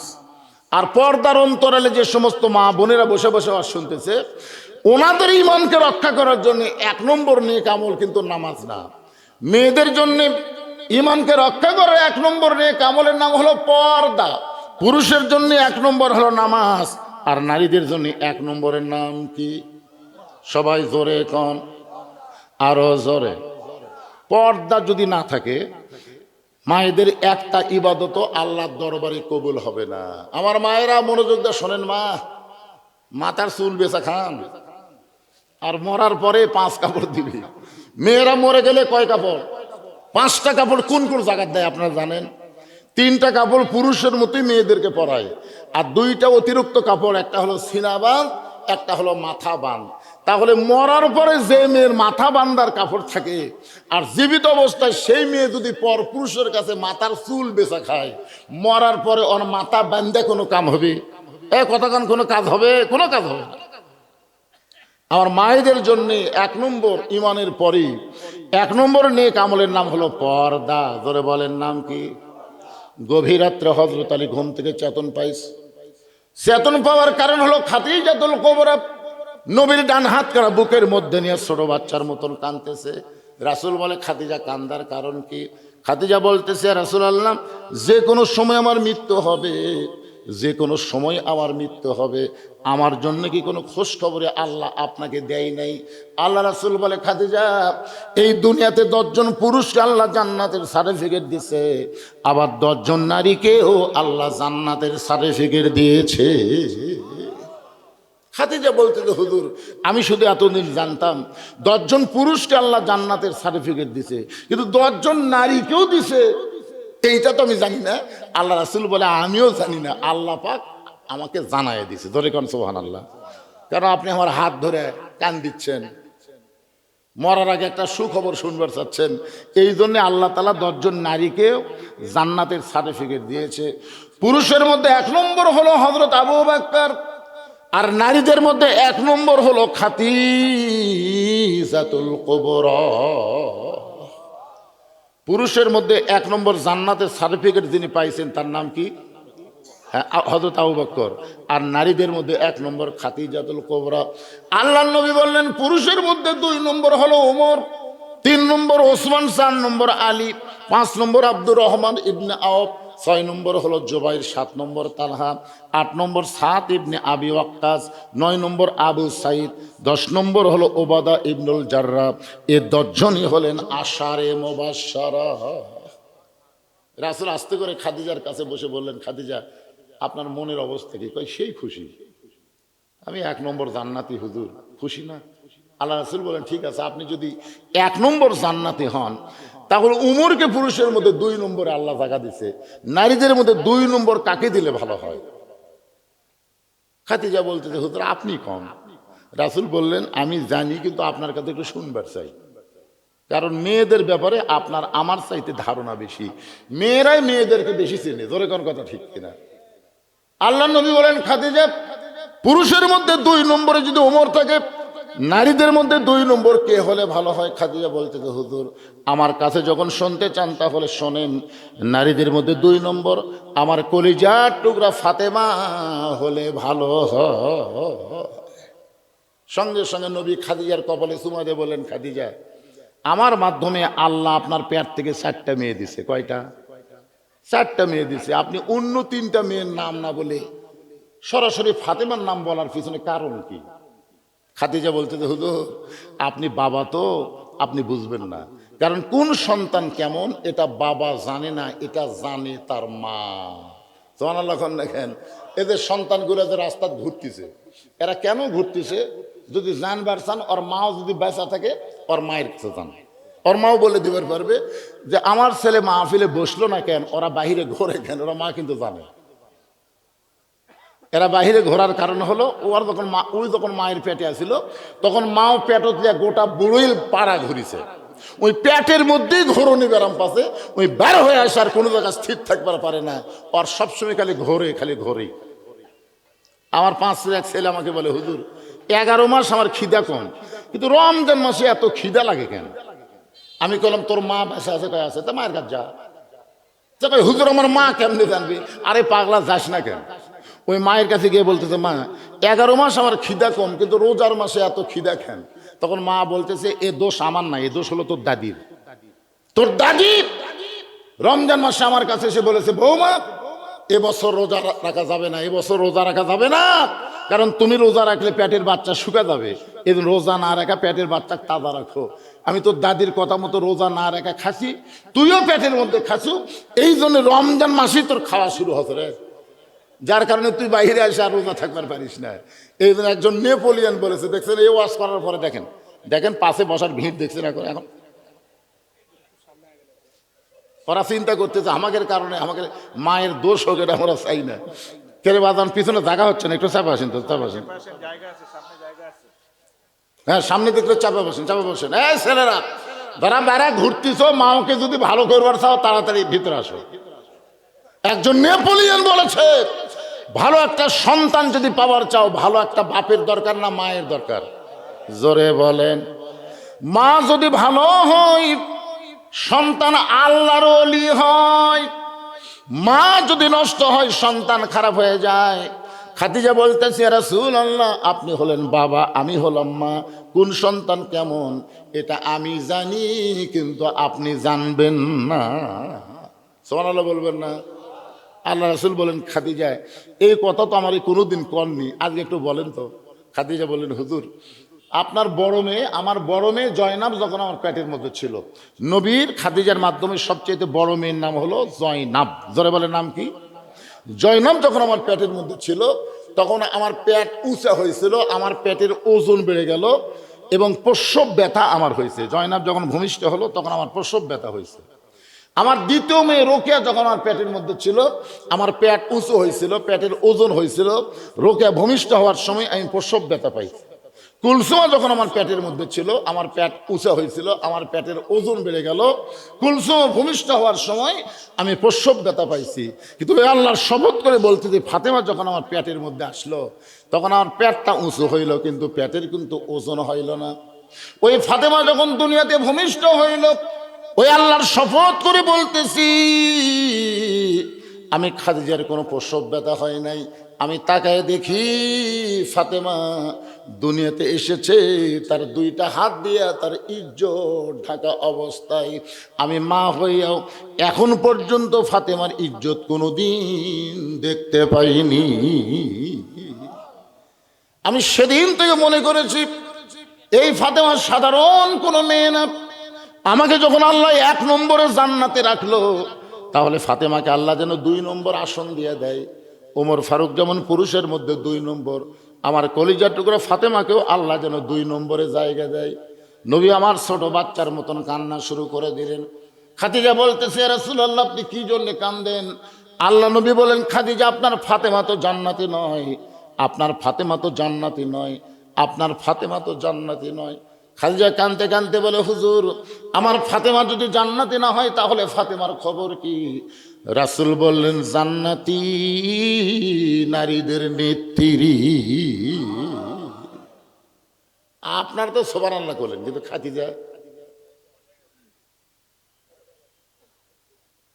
খাদিজা বলে, হুজুর কি করলেন?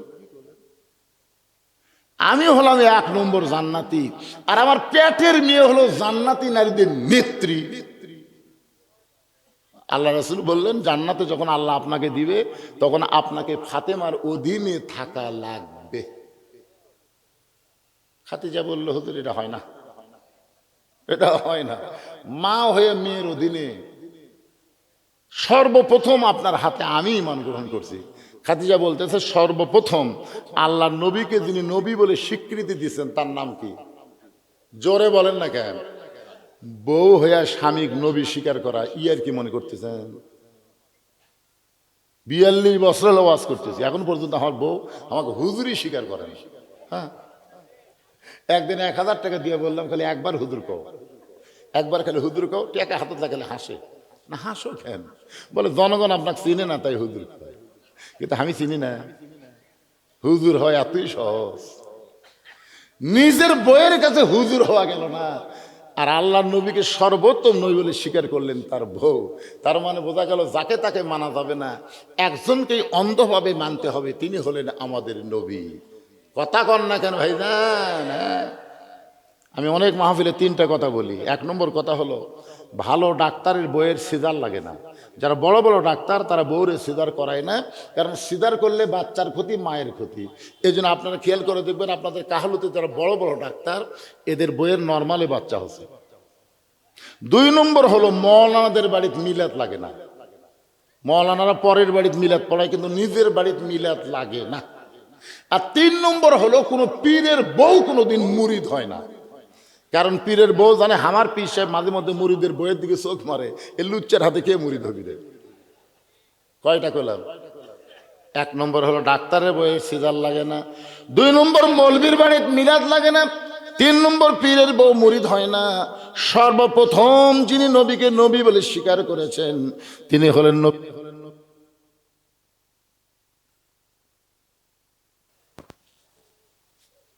এরা মরার পরে পর্দা করবি, খাটনি পর্যন্ত চাদর দিয়ে ঢাক। খাটনি মেয়ে মানুষের সবাই বলবি মহিদার মেয়েদের লাশ দেখা যায়জ নাই রে, সবাই ফটো দিবি মেয়েদের লাশ দেখা যায়জ নাই। তো মেয়েদের জেতা দেখা না, লাশ দেখা যদি জায়েজ না হয় জেতা দেখা জায়েজ। একে চাদর দিয়ে খাটনি ঢাকাতে, এমন ভাবে ঢাকাতে ফেরেশতা এসে বলতেছে, আল্লাহ এই মেয়ে যখন জেতা ছিল তখন গোটা বুড়ির বাজার ঘুরিছে, বুড়ির এলাকা ঘুরছে, তো মরার পরে 5 কাপড় দেওয়া খাটনি ঢাকলো কেন চাদর দিয়ে? ফেরেশতা বলতেছে, আল্লাহ বলতেছে ফেরেশতারা, এই দেশের নাম বাংলাদেশ রে, ওই দেশের মেয়েরা বাঁচতে পর্দা না করলে মরার পরে করে রে। আপনারা বলতে মরার পরে পর্দা করে কোনো লাভ হবে?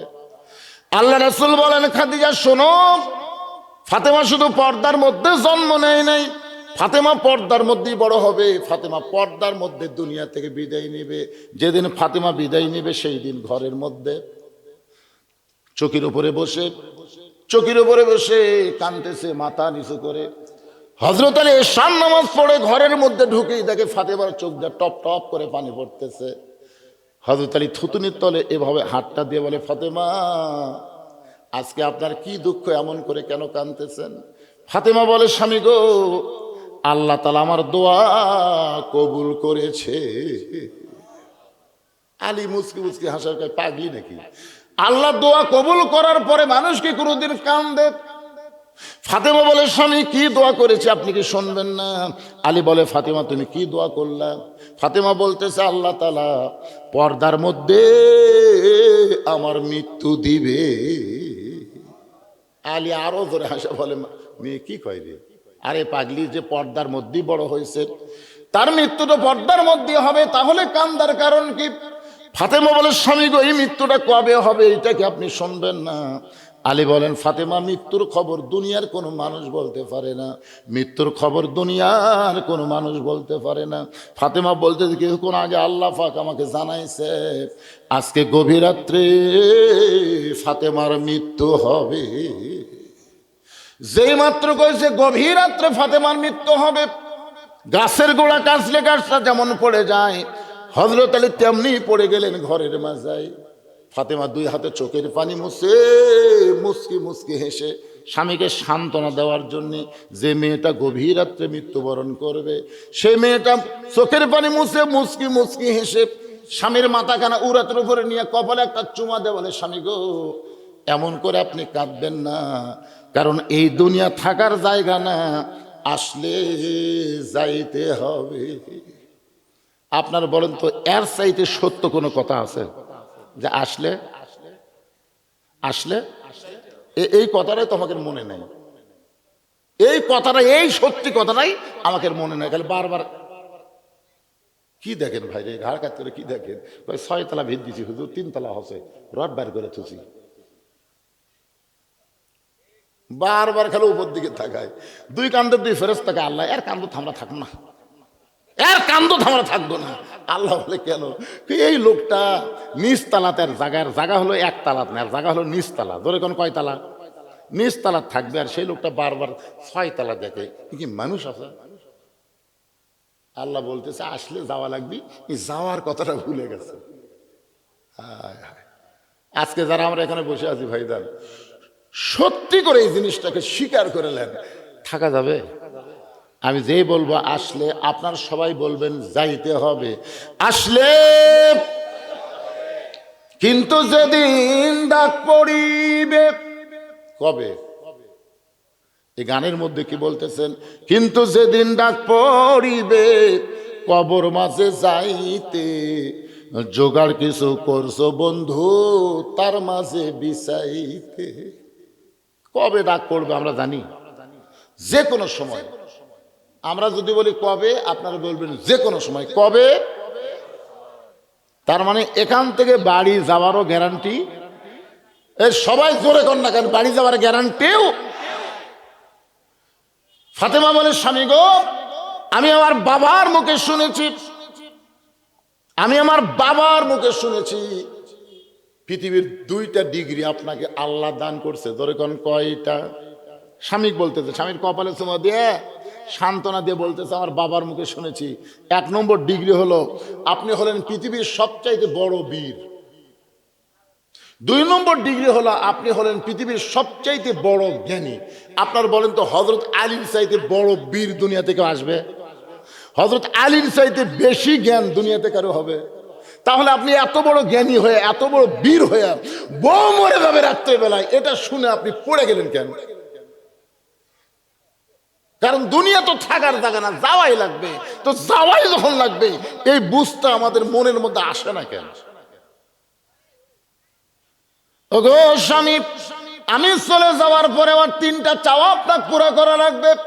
আলী কান্দার বলে, ফাতেমা দুনিয়াতে গরিব ছিলাম বলে তুমি কিছুই চাইলা না, মরার পরে তুমি কি চাইবা ফাতেমা? আপনার বলেন তো, হযরত আলী দুনিয়াতে ধনী ছিল না গরিব ছিল?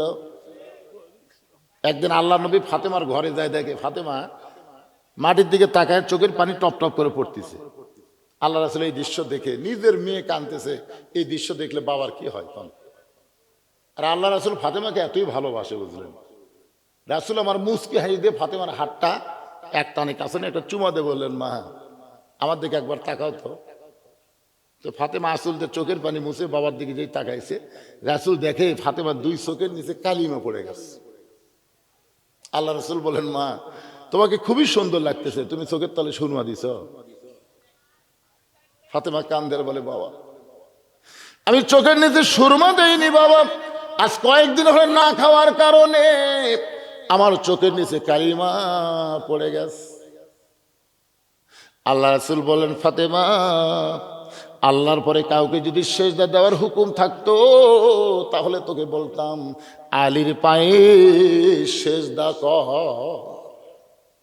আচ্ছা, কোন কথার কি উত্তর? ফাতেমা যেই বলতেছে, বাবা কয়েকদিন না খায়া থাকার কারণে আমার চোখের তলে কালিমা পড়ে গেছে, ফাতেমা যেন কিছু বলবার চাই। এই সময় রাসূল বললেন, ফাতেমা আল্লাহর পরে কাউকে যদি সেজদা দেওয়ার হুকুম থাকতো তাহলে তোমাকে বলতাম আলীর পায়ে সেজদা করো। বালতু সিরুনাল হায়াতাদ দুনিয়া ওয়াল আখিরাতু খায়রু ওয়া আবকা। ও ফাতেমা, দুনিয়া শান্তির জায়গা না, কষ্ট করে দুনিয়াদারি করো, স্বামীকে খুশি করো, আল্লাহ তোমাকে আখিরাতের মধ্যে সুন্দর করে তোমাকে সাজায় দিবে। ধরে কান সুবহানাল্লাহ। ফাতেমা বললেন, বাবা এখন থেকে না খেয়ে থাকবো, আর কোনোদিন আপনাকে এই কষ্ট আমি দেখানোর চেষ্টা করব না। হযরত আলী ঘুম থেকে চেতন পায়া দেখে হাসান হোসেন বাম পাশে ঘুম পাড়তেছে, ডান পাশে হাসান হোসেন ঘুম পাড়তেছে, বাম দিকে তাকায় দেখে তার বউ ফাতেমা নাই। গভীর রাত্রে হযরত আলী চিন্তায় পড়ে গেল। হাসান হোসেন ঘুম পাড়ে, কিন্তু ওদের মা গেল কোথায়? দরজা গিয়ে তাকায় দেখে কালো চাদর মাথায় দিয়ে ফাতেমা খুব জোরে জোরে হাঁটতেছে। হয়তো নিরাপদ দূরত্ব বজায় রেখে ফাতেমার পিছনে পিছনে রওনা দিল। আল্লাহ নবী যেই ঘরে ঘুমাই ওই ঘরের জানলার পাশে ফাতেমা বলতেছে, বাবা আজকে যদি আমার মা দুনিয়াতে থাকতো বাবা, আমি মায়ের কাছে আমার কষ্টের কথা বলতাম, কিন্তু আমার মা খাদিজা দুনিয়া থেকে বিদায় নিছে, যার কারণে আমার মা নাই বাবা। আমি তোমার জানলার কাছে বড় কষ্ট নিয়ে আইছি, মেহেরবানি করে একটু দরজা খুলে দাও। আল্লাহ নবী যখন ফাতেমার জন্য দরজা খুলে দেয়, ফাতেমা যখন নবীর ঘরে ঢুকছে, এমন সময় হযরত আলী জানলার পাশে সে কানটা লাগায় শুনতে চাই ফাতেমা বাপ মেয়ের মধ্যে কি গল্প হয়। ফাতেমা বলতেছে, বাবা মেহেরবানি করে একটু বাতি জ্বালাও, বাবা মেহেরবানি করে একটু বাতি জ্বালান। আল্লাহ নবী যেই মাত্র ঘরের মধ্যে বাতি জ্বালাইছে, সঙ্গে সঙ্গে ফাতেমা 2টা হাত বাবার দিকে বাড়ায় দেয়। নবী বাতির আলো তো দেখতে পায়, হাতের তালু আছে কিন্তু চামড়া নাই, 2টা হাত গোস্তের টুকরার মতন হয়ে গেছে। ফাতেমা বলতেছে, বাবা আমার হাতের অবস্থা দেখলে আমার স্বামী বড় কষ্ট পাবে, আমার হাসান হোসেন খাওয়া দাওয়া বন্ধ করে দিবে, এই জন্য আপনার কাছে চাইছি বাবা, শত কষ্টের মধ্যেও থাকলে আমার মা নাই, আমি কাকে বলবো বাবা? 3টা দিনের জন্যে একটু খাবার ব্যবস্থা করেন, 3টা দিন পরে যখন আমার হাতটা ভালো হবে আবার আমি যাতা ঘুরাইবো বাবা, মাত্র 3টা দিনের জন্য আমাকে একটু খাবার ব্যবস্থা করে দেন। হযরত আলী এই দৃশ্য নিজের চোখে দেখে বলে, ফাতেমা রে, দুনিয়ার জীবনে কষ্ট পাবো বলে কোনোদিন তুমি কিছুই বলো নাই, আজকে মরে যাওয়ার সময় তুমি কি চাইবা ফাতেমা? ফাতেমা বলে, আমার 1 নম্বর চাওয়া হলো আমি মরে যাওয়ার পর রাতের অন্ধকারেই আমাকে দাফন করবেন। আমার 2 নম্বর চাওয়া হলো আমার কোনো জানাজার ব্যবস্থা করবেন না। মেয়ে মানুষের বিশাল জানাজার কোনো দরকার নাই, লক্ষ লক্ষ মানুষ মেয়ে মানুষের জানাজাই হোক, এটা ফাতেমা চায় না। ফাতেমা বললেন, আমার জানাজার কোনো ব্যবস্থা করবেন না। আলী বলতেছেন, ফাতেমা তুমি নবীর মেয়ে, তোমার মৃত্যুর খবর শুনে হাজার হাজার মানুষ জানাজায় দোয়া করবে, তুমি কি দোয়া চাও না? ফাতেমা কান্দের বলে, স্বামী গো, দুনিয়ার সমস্ত মানুষ যদি বলে ফাতেমা ভালো, আর আপনি যদি বলেন আমার ফাতেমা ভালো না, ফাতেমার এক তিল পরিমাণ লাভ হবে না।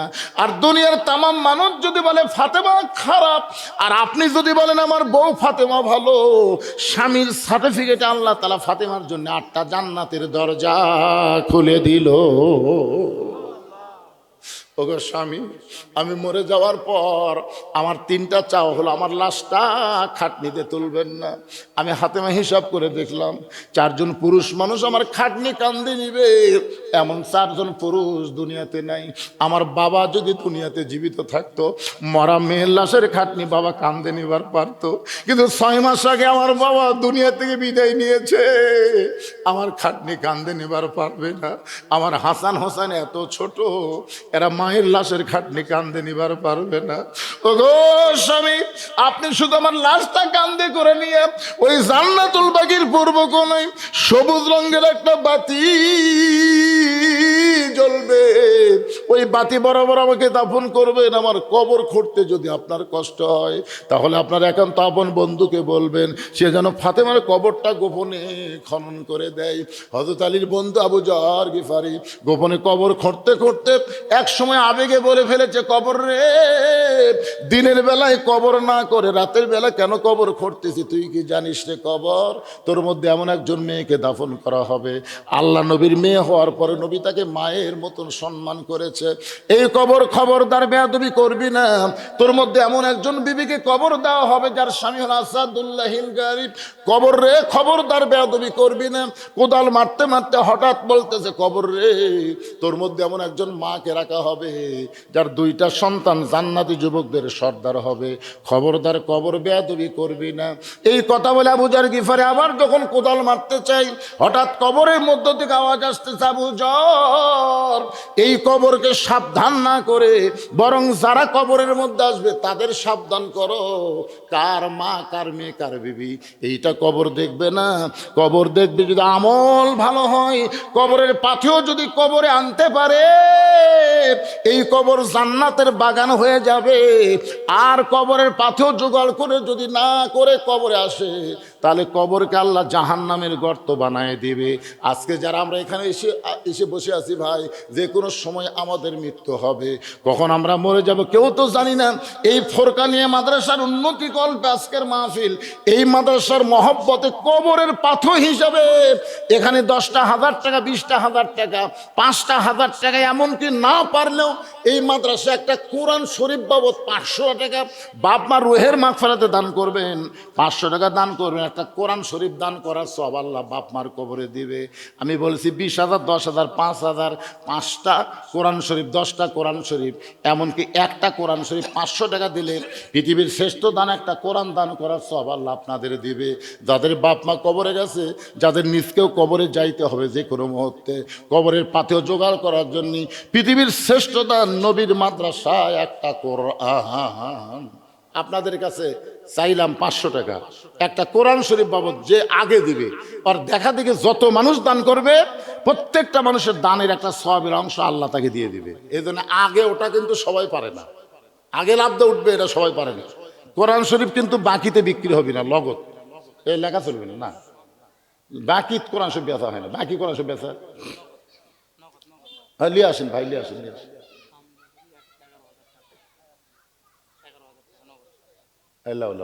মাশাআল্লাহ, ওনার নাম কি? সোহাগ। সোহাগ আল্লাহর বান্দা কোরআন শরীফ বাবদ নগদে 500 টাকা দান করছে। আর বাকি কি দিবে লেখালেন?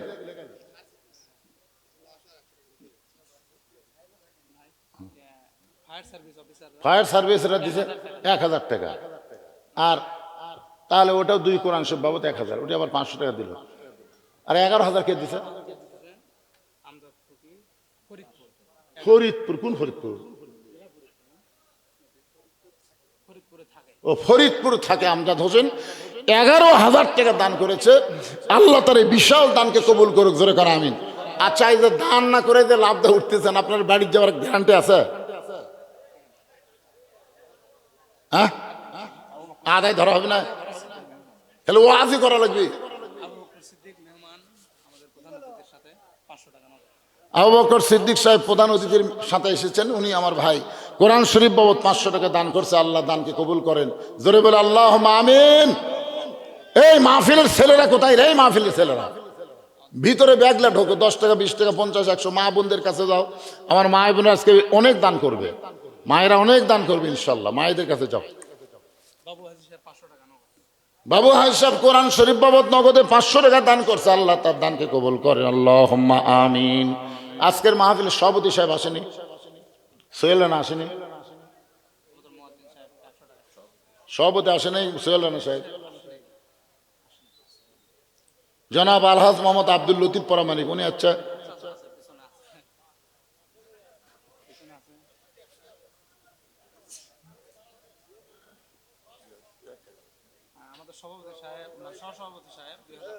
সহসভাপতি আব্দুল লতিফ সাহেব 2000 টাকা দান করছে, আল্লাহ তার দানকে কবুল করুক। জোরে কান আমিন, জোরে বল আল্লাহুম্মা আমিন। আলহাজ শাহজাহান আলী 2টা কোরআন শরীফ বাবদ নগদে 1000 টাকা দান করছে, আল্লাহ তার দানকে কবুল করেন, আল্লাহুম্মা আমিন। কেরে ব্যাগলা দাঁড়ায় না কেরে? ব্যাগলা ভিতরে দাঁড়াও, বাবার জন্য, বাবার জন্য হারুন রশিদ কোরআন শরীফ বাবদ 500 টাকা দান করছে, আল্লাহ হারুন রশিদ দানকে আল্লাহ আপনি কবুল করেন, আল্লাহুম্মা আমিন। ছোট বাচ্চার বড় আম্মা মারা গেছে, কোরআন শরীফ বাবদ 500 টাকা দান করছে, আল্লাহ বড় আম্মার কবরকে জান্নাতের টুকরা বানায় দেন, আল্লাহুম্মা আমিন। ভাইজান আপনাদের বাপ চাচা দাদা দাদি মারা যায়নি, রুহের মাগফিরাতে এই ফোরকানিয়া মাদ্রাসা একটা কোরআন শরীফ বাবদ 500 টাকা দান করেন। পৃথিবীর শ্রেষ্ঠ দান, শ্রেষ্ঠ দান। কোরআনের উপরে কোনো দান আছে? পকেটের টাকা থেকে কি হবে? কবরের পাথেও জোগাড় করেন, যেটা দিবেন ওটাই আপনার কবরে পাথেও হবে। মাদ্রাসা কিয়ামত পর্যন্ত চলবে, আমি আপনি থাকবো না কিয়ামত পর্যন্ত। সবাই যে ব্যাগ লেন আনছে ব্যাগের মধ্যে দিয়ে দেন, যে দা পারেন পকেট থেকে বার করেন, শয়তান যেন ধোকা না দেয়। বুড়িল পল্লী মঙ্গল সমিতির পক্ষ থেকে 8,500 টাকা, ধরে বলেন মারহাবা। এদের 11,000 একটা দিল, এটা আবার 8,500 দিল, এটা কেন বেসাইজ দাম? 11 12 দেখ, 12 মাসে 12,000, আবার 8,500 দিছে, 10 করলে ভালো হয়। আজকের মাহফিলের সম্মানিত প্রধান অতিথি, আচ্ছা আপনি এবার কম দিলেন কেন? ও আচ্ছা আচ্ছা, গত বছর 17,000 দিচ্ছেন, মাশাআল্লাহ।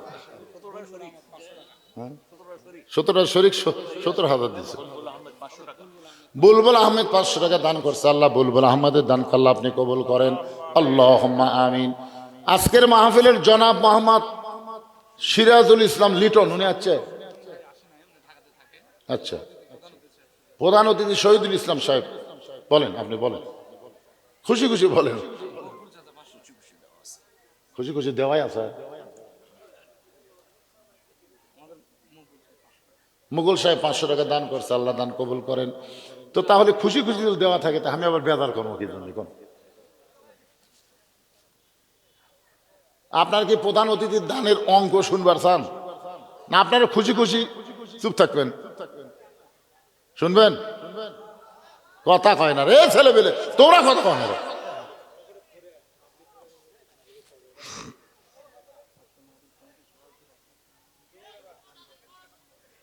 শুনবেন? কোন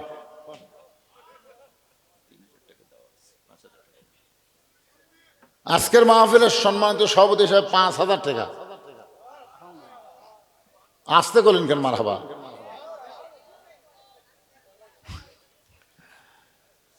হয়নি? ফোরকানিয়া মাদ্রাসা, এটা হাফিজে মাদ্রাসা অনেক দিত।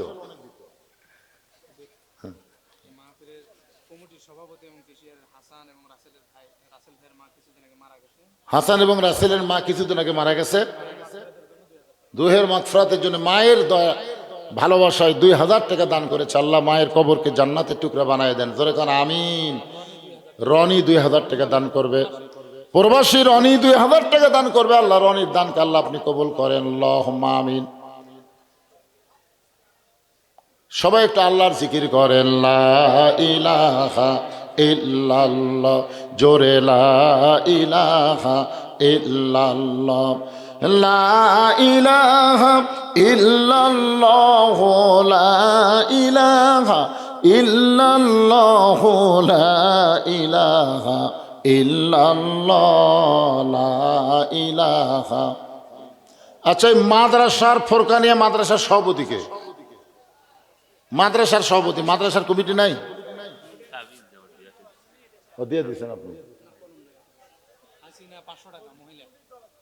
হ্যাঁ, একজন মা 500 টাকা দান করছে, তার নাম নিব?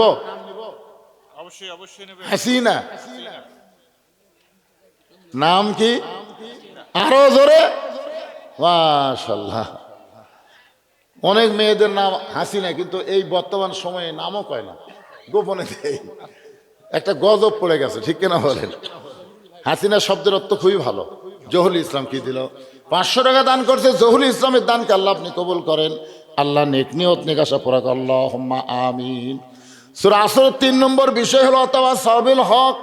হক কথা বলতে হবে, হক পথে চলতে হবে। প্রয়োজনে হকের পক্ষে জীবন দেওয়া দরকার আছে না নাই? এ দরকার আছে না নাই? যদি হকের পক্ষে বাংলাদেশে জীবন না দেওয়া শুরু হতো, হাসিনার মতন ফ্যাসিস্ট কিন্তু বাংলাদেশ থেকে পলাতো না। ধরে কোন কথা ঠিক কি না? বহু আন্দোলন, বহু কিছু আছে, কিন্তু তো জীবন দেওয়া যখন শুরু হয়ে গেছে, এই জন্যে হক পথে থাকতে হবে, হকের পথে কথাও বলতে হবে। হকের পথে প্রয়োজন হলো জীবন দেওয়া লাগতে পারে। আল্লাহ বলেছেন ওয়াতাওয়াসাবিল হক। সূরা আসরের 4 নম্বর বিষয় হলো ধৈর্য ধারণের কথা বলা হচ্ছে। নানা রকম বিপদ আপদ মুসিবত আসতেই পারে আল্লাহর পথে যারা আছে। আল্লাহ বলতেছেন ওয়ালানাবলুওয়ান্নাকুম বিশাইয়্যিম মিনাল খাউফি ওয়াল জুই ওয়া নাকসিম মিনাল আমওয়ালি ওয়াল আনফুসি ওয়াস সামারাতি ওয়া বাশশিরিস সাবিরিন। আল্লাহ যেন আমাদের এই 4টা আমল বুঝ মোতাবেক আমল করার তৌফিক দান করে। সকলে বলে আমিন। 1 নম্বর হলো ঈমান। জোরে করে 1 নম্বর কি?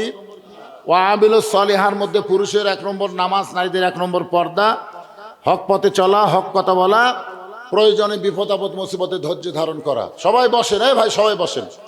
অনেক আগে এশার নামাজের আজান হয়েছে, কিন্তু আমরা নামাজ আদায় করিনি। এখানে মাহফিল শেষ করে নামাজ হবে। রানা ভাই প্রবাসী 3000 টাকা দান করছে। আল্লাহ রানা ভাইয়ের দানকে আল্লাহ আপনি কবুল করেন। আল্লাহুম্মা আমিন, আল্লাহুম্মা আমিন। আইজা রহমান আল্লাহর একজন বান্দা কোরআন শরীফ বাবদ 500 টাকা দান করছে। আল্লাহ তার দান কবুল করুক। সকলে বলে আল্লাহুম্মা আমিন। হ্যাঁ, সবাই ইস্তেগফার পড়ুন। আস্তাগফিরুল্লাহ রব্বি মিন কুল্লি জামবি ওয়া আতুবু ইলাই লা হাওলা ওয়ালা কুওয়াতা ইল্লা বিল্লাহিল আলিয়্যিল আযীম। অসুস্থ দোয়া চেয়েছে গোলাম রহমান টিটু। সবার জন্য দোয়া হয়। আমি তো অসুস্থ, আমার গলা এরকম ভেড়া, কিন্তু শীতের কারণে গলাটা ডিবে গেছে, কথাই বলা যাচ্ছিল না। এলাকার মাহফিল না হলে আমি বলতাম যাওয়া যাবে না, অসুস্থ। এসেছি, আপনারা বলতেছেন আরো 1 ঘন্টা চলবে, আরো 1 ঘন্টা চলন যায়। 1 ঘন্টা করে কথা বলা এখন কষ্ট। 6টার সময় উঠে এখন 8টা বাজবে, মোনাজাত করতে করতে 8টা, 2 ঘন্টা হয়ে গেল। হ্যাঁ, আজকের মাহফিলের সম্মানিত সভাপতি সাহেব আসে নাই, ওনার জন্য দোয়া করা হবে। যারা এসেছেন সকলের জন্য দোয়া করবো। আল্লাহুম্মা আমিন। আল্লাহুম্মা আনতাস সালাম।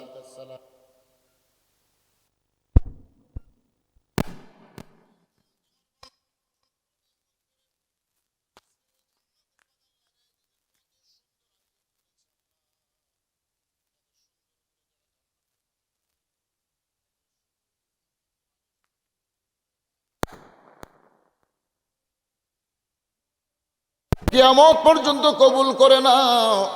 এই গ্রামের প্রত্যেকটা মানুষকে মাদ্রাসার মহব্বতের মানুষ হিসেবে কবুল করে নাও। তাদের সন্তানগুলোকে মাদ্রাসায় দিয়া কোরআনের এলেম অর্জন করার তৌফিক দিয়ে দাও। আল্লাহ, আজকে যারা নগদে বাকিতে দান করেছে, সব দানগুলোকে জান্নাতের বিনিময়ে কবুল করো। আজকের মাহফিলের সম্মানিত সভাপতিকে আল্লাহ তুমি কবুল করো, সহসভাপতি কবুল করো, প্রধান অতিথি কবুল করো, বিশেষ অতিথিদের আল্লাহ তুমি কবুল করো, আলেম ওলামাদের কবুল করো। আল্লাহ মসজিদের ইমাম খতিবকে কবুল করো। আল্লাহ মসজিদের আল্লাহ তাআলা মুসল্লিদেরকে কবুল করো। আল্লাহ মাদ্রাসার কমিটির মধ্যে যারা আছে আল্লাহ তাদের সকলকেই তুমি কবুল করে নাও। আমার সম্মানিত মা বোনেরা পর্দার অন্তরালে বসে বসে ওয়াজ শুনেছে, আবিদা সালিহা পর্দা নিজে কবুল করে মা ফাতেমার চরিত্র দান করে দাও। আল্লাহ এই যুবকগুলোকে 5 ওয়াক্ত নামাজি কবুল করো। আল্লাহ আমাদের বাংলাদেশের প্রতি খাস রহমত নাজিল করো। আমরা যারা হাত তুলেছি, আমাদের জনম দুঃখনী মা বাবা যাদের অন্ধকার কবরে চলে গেছে, আল্লাহ মা বাবার কবরকে জান্নাতের টুকরা বানায়া দাও। আল্লাহ যে কথাগুলো বলা হয়েছে আল্লাহ এ কথাগুলো বক্তার শ্রোতা সবাইকে আমল করার তৌফিক দিয়ে দাও আল্লাহ। সারা জীবন শুধু কোরআনের ওয়াজ শুনবো না, বাস্তবে বাংলার জমিনে আমরা কোরআনকে দেখতে চাই, এমন একটা দেখার পরিবেশ আমাদেরকে দান করে দাও আল্লাহ। আমাদেরকে মিলে মিশে মহব্বতে বসবাস করার তৌফিক দিয়ে দাও আল্লাহ। আমি অসুস্থ, একজন অসুস্থ টিটু সাহেব দোয়া চেয়েছে আল্লাহ, যারাই অসুস্থ হাত তুলেছে আল্লাহ সবাইকে সুস্থতার নিয়ামত দান করে দাও। কে কোন নিয়তে হাত তুলেছে আল্লাহ সকলের নেক নিয়ত নেক আশাকে কবুল করো। আয় আল্লাহ তাআলা, কত মানুষের জানাজার নামাজ আমরা পড়েছি ভাই, এই 2 হাত দিয়ে কত কবরে আমরা মাটি দিয়েছি। একটা আমরা সবাই মরে যাব, যেদিন আমাদের মৃত্যু হবে দিনটা যেন জুমার দিন হয়, মাসটা যেন রমজান মাস হয়, ইমানের সাথে ইজ্জতের সাথে দুনিয়া থেকে বিদায় নেওয়ার সময় আমাদের সকলের জবানে জারি করে দিও লা ইলাহা ইল্লাল্লাহু মুহাম্মাদুর রাসূলুল্লাহ সাল্লাল্লাহু আলাইহি সাল্লাম। আসসালামু আলাইকুম ওয়া রাহমাতুল্লাহি ওয়া বারাকাতুহু। আসসালামু আলাইকুম। আমরা একটা এলান শুনি। বিরাট তাফসীরুল কোরআন মাহফিল ইসলাম সারাই কাহালু।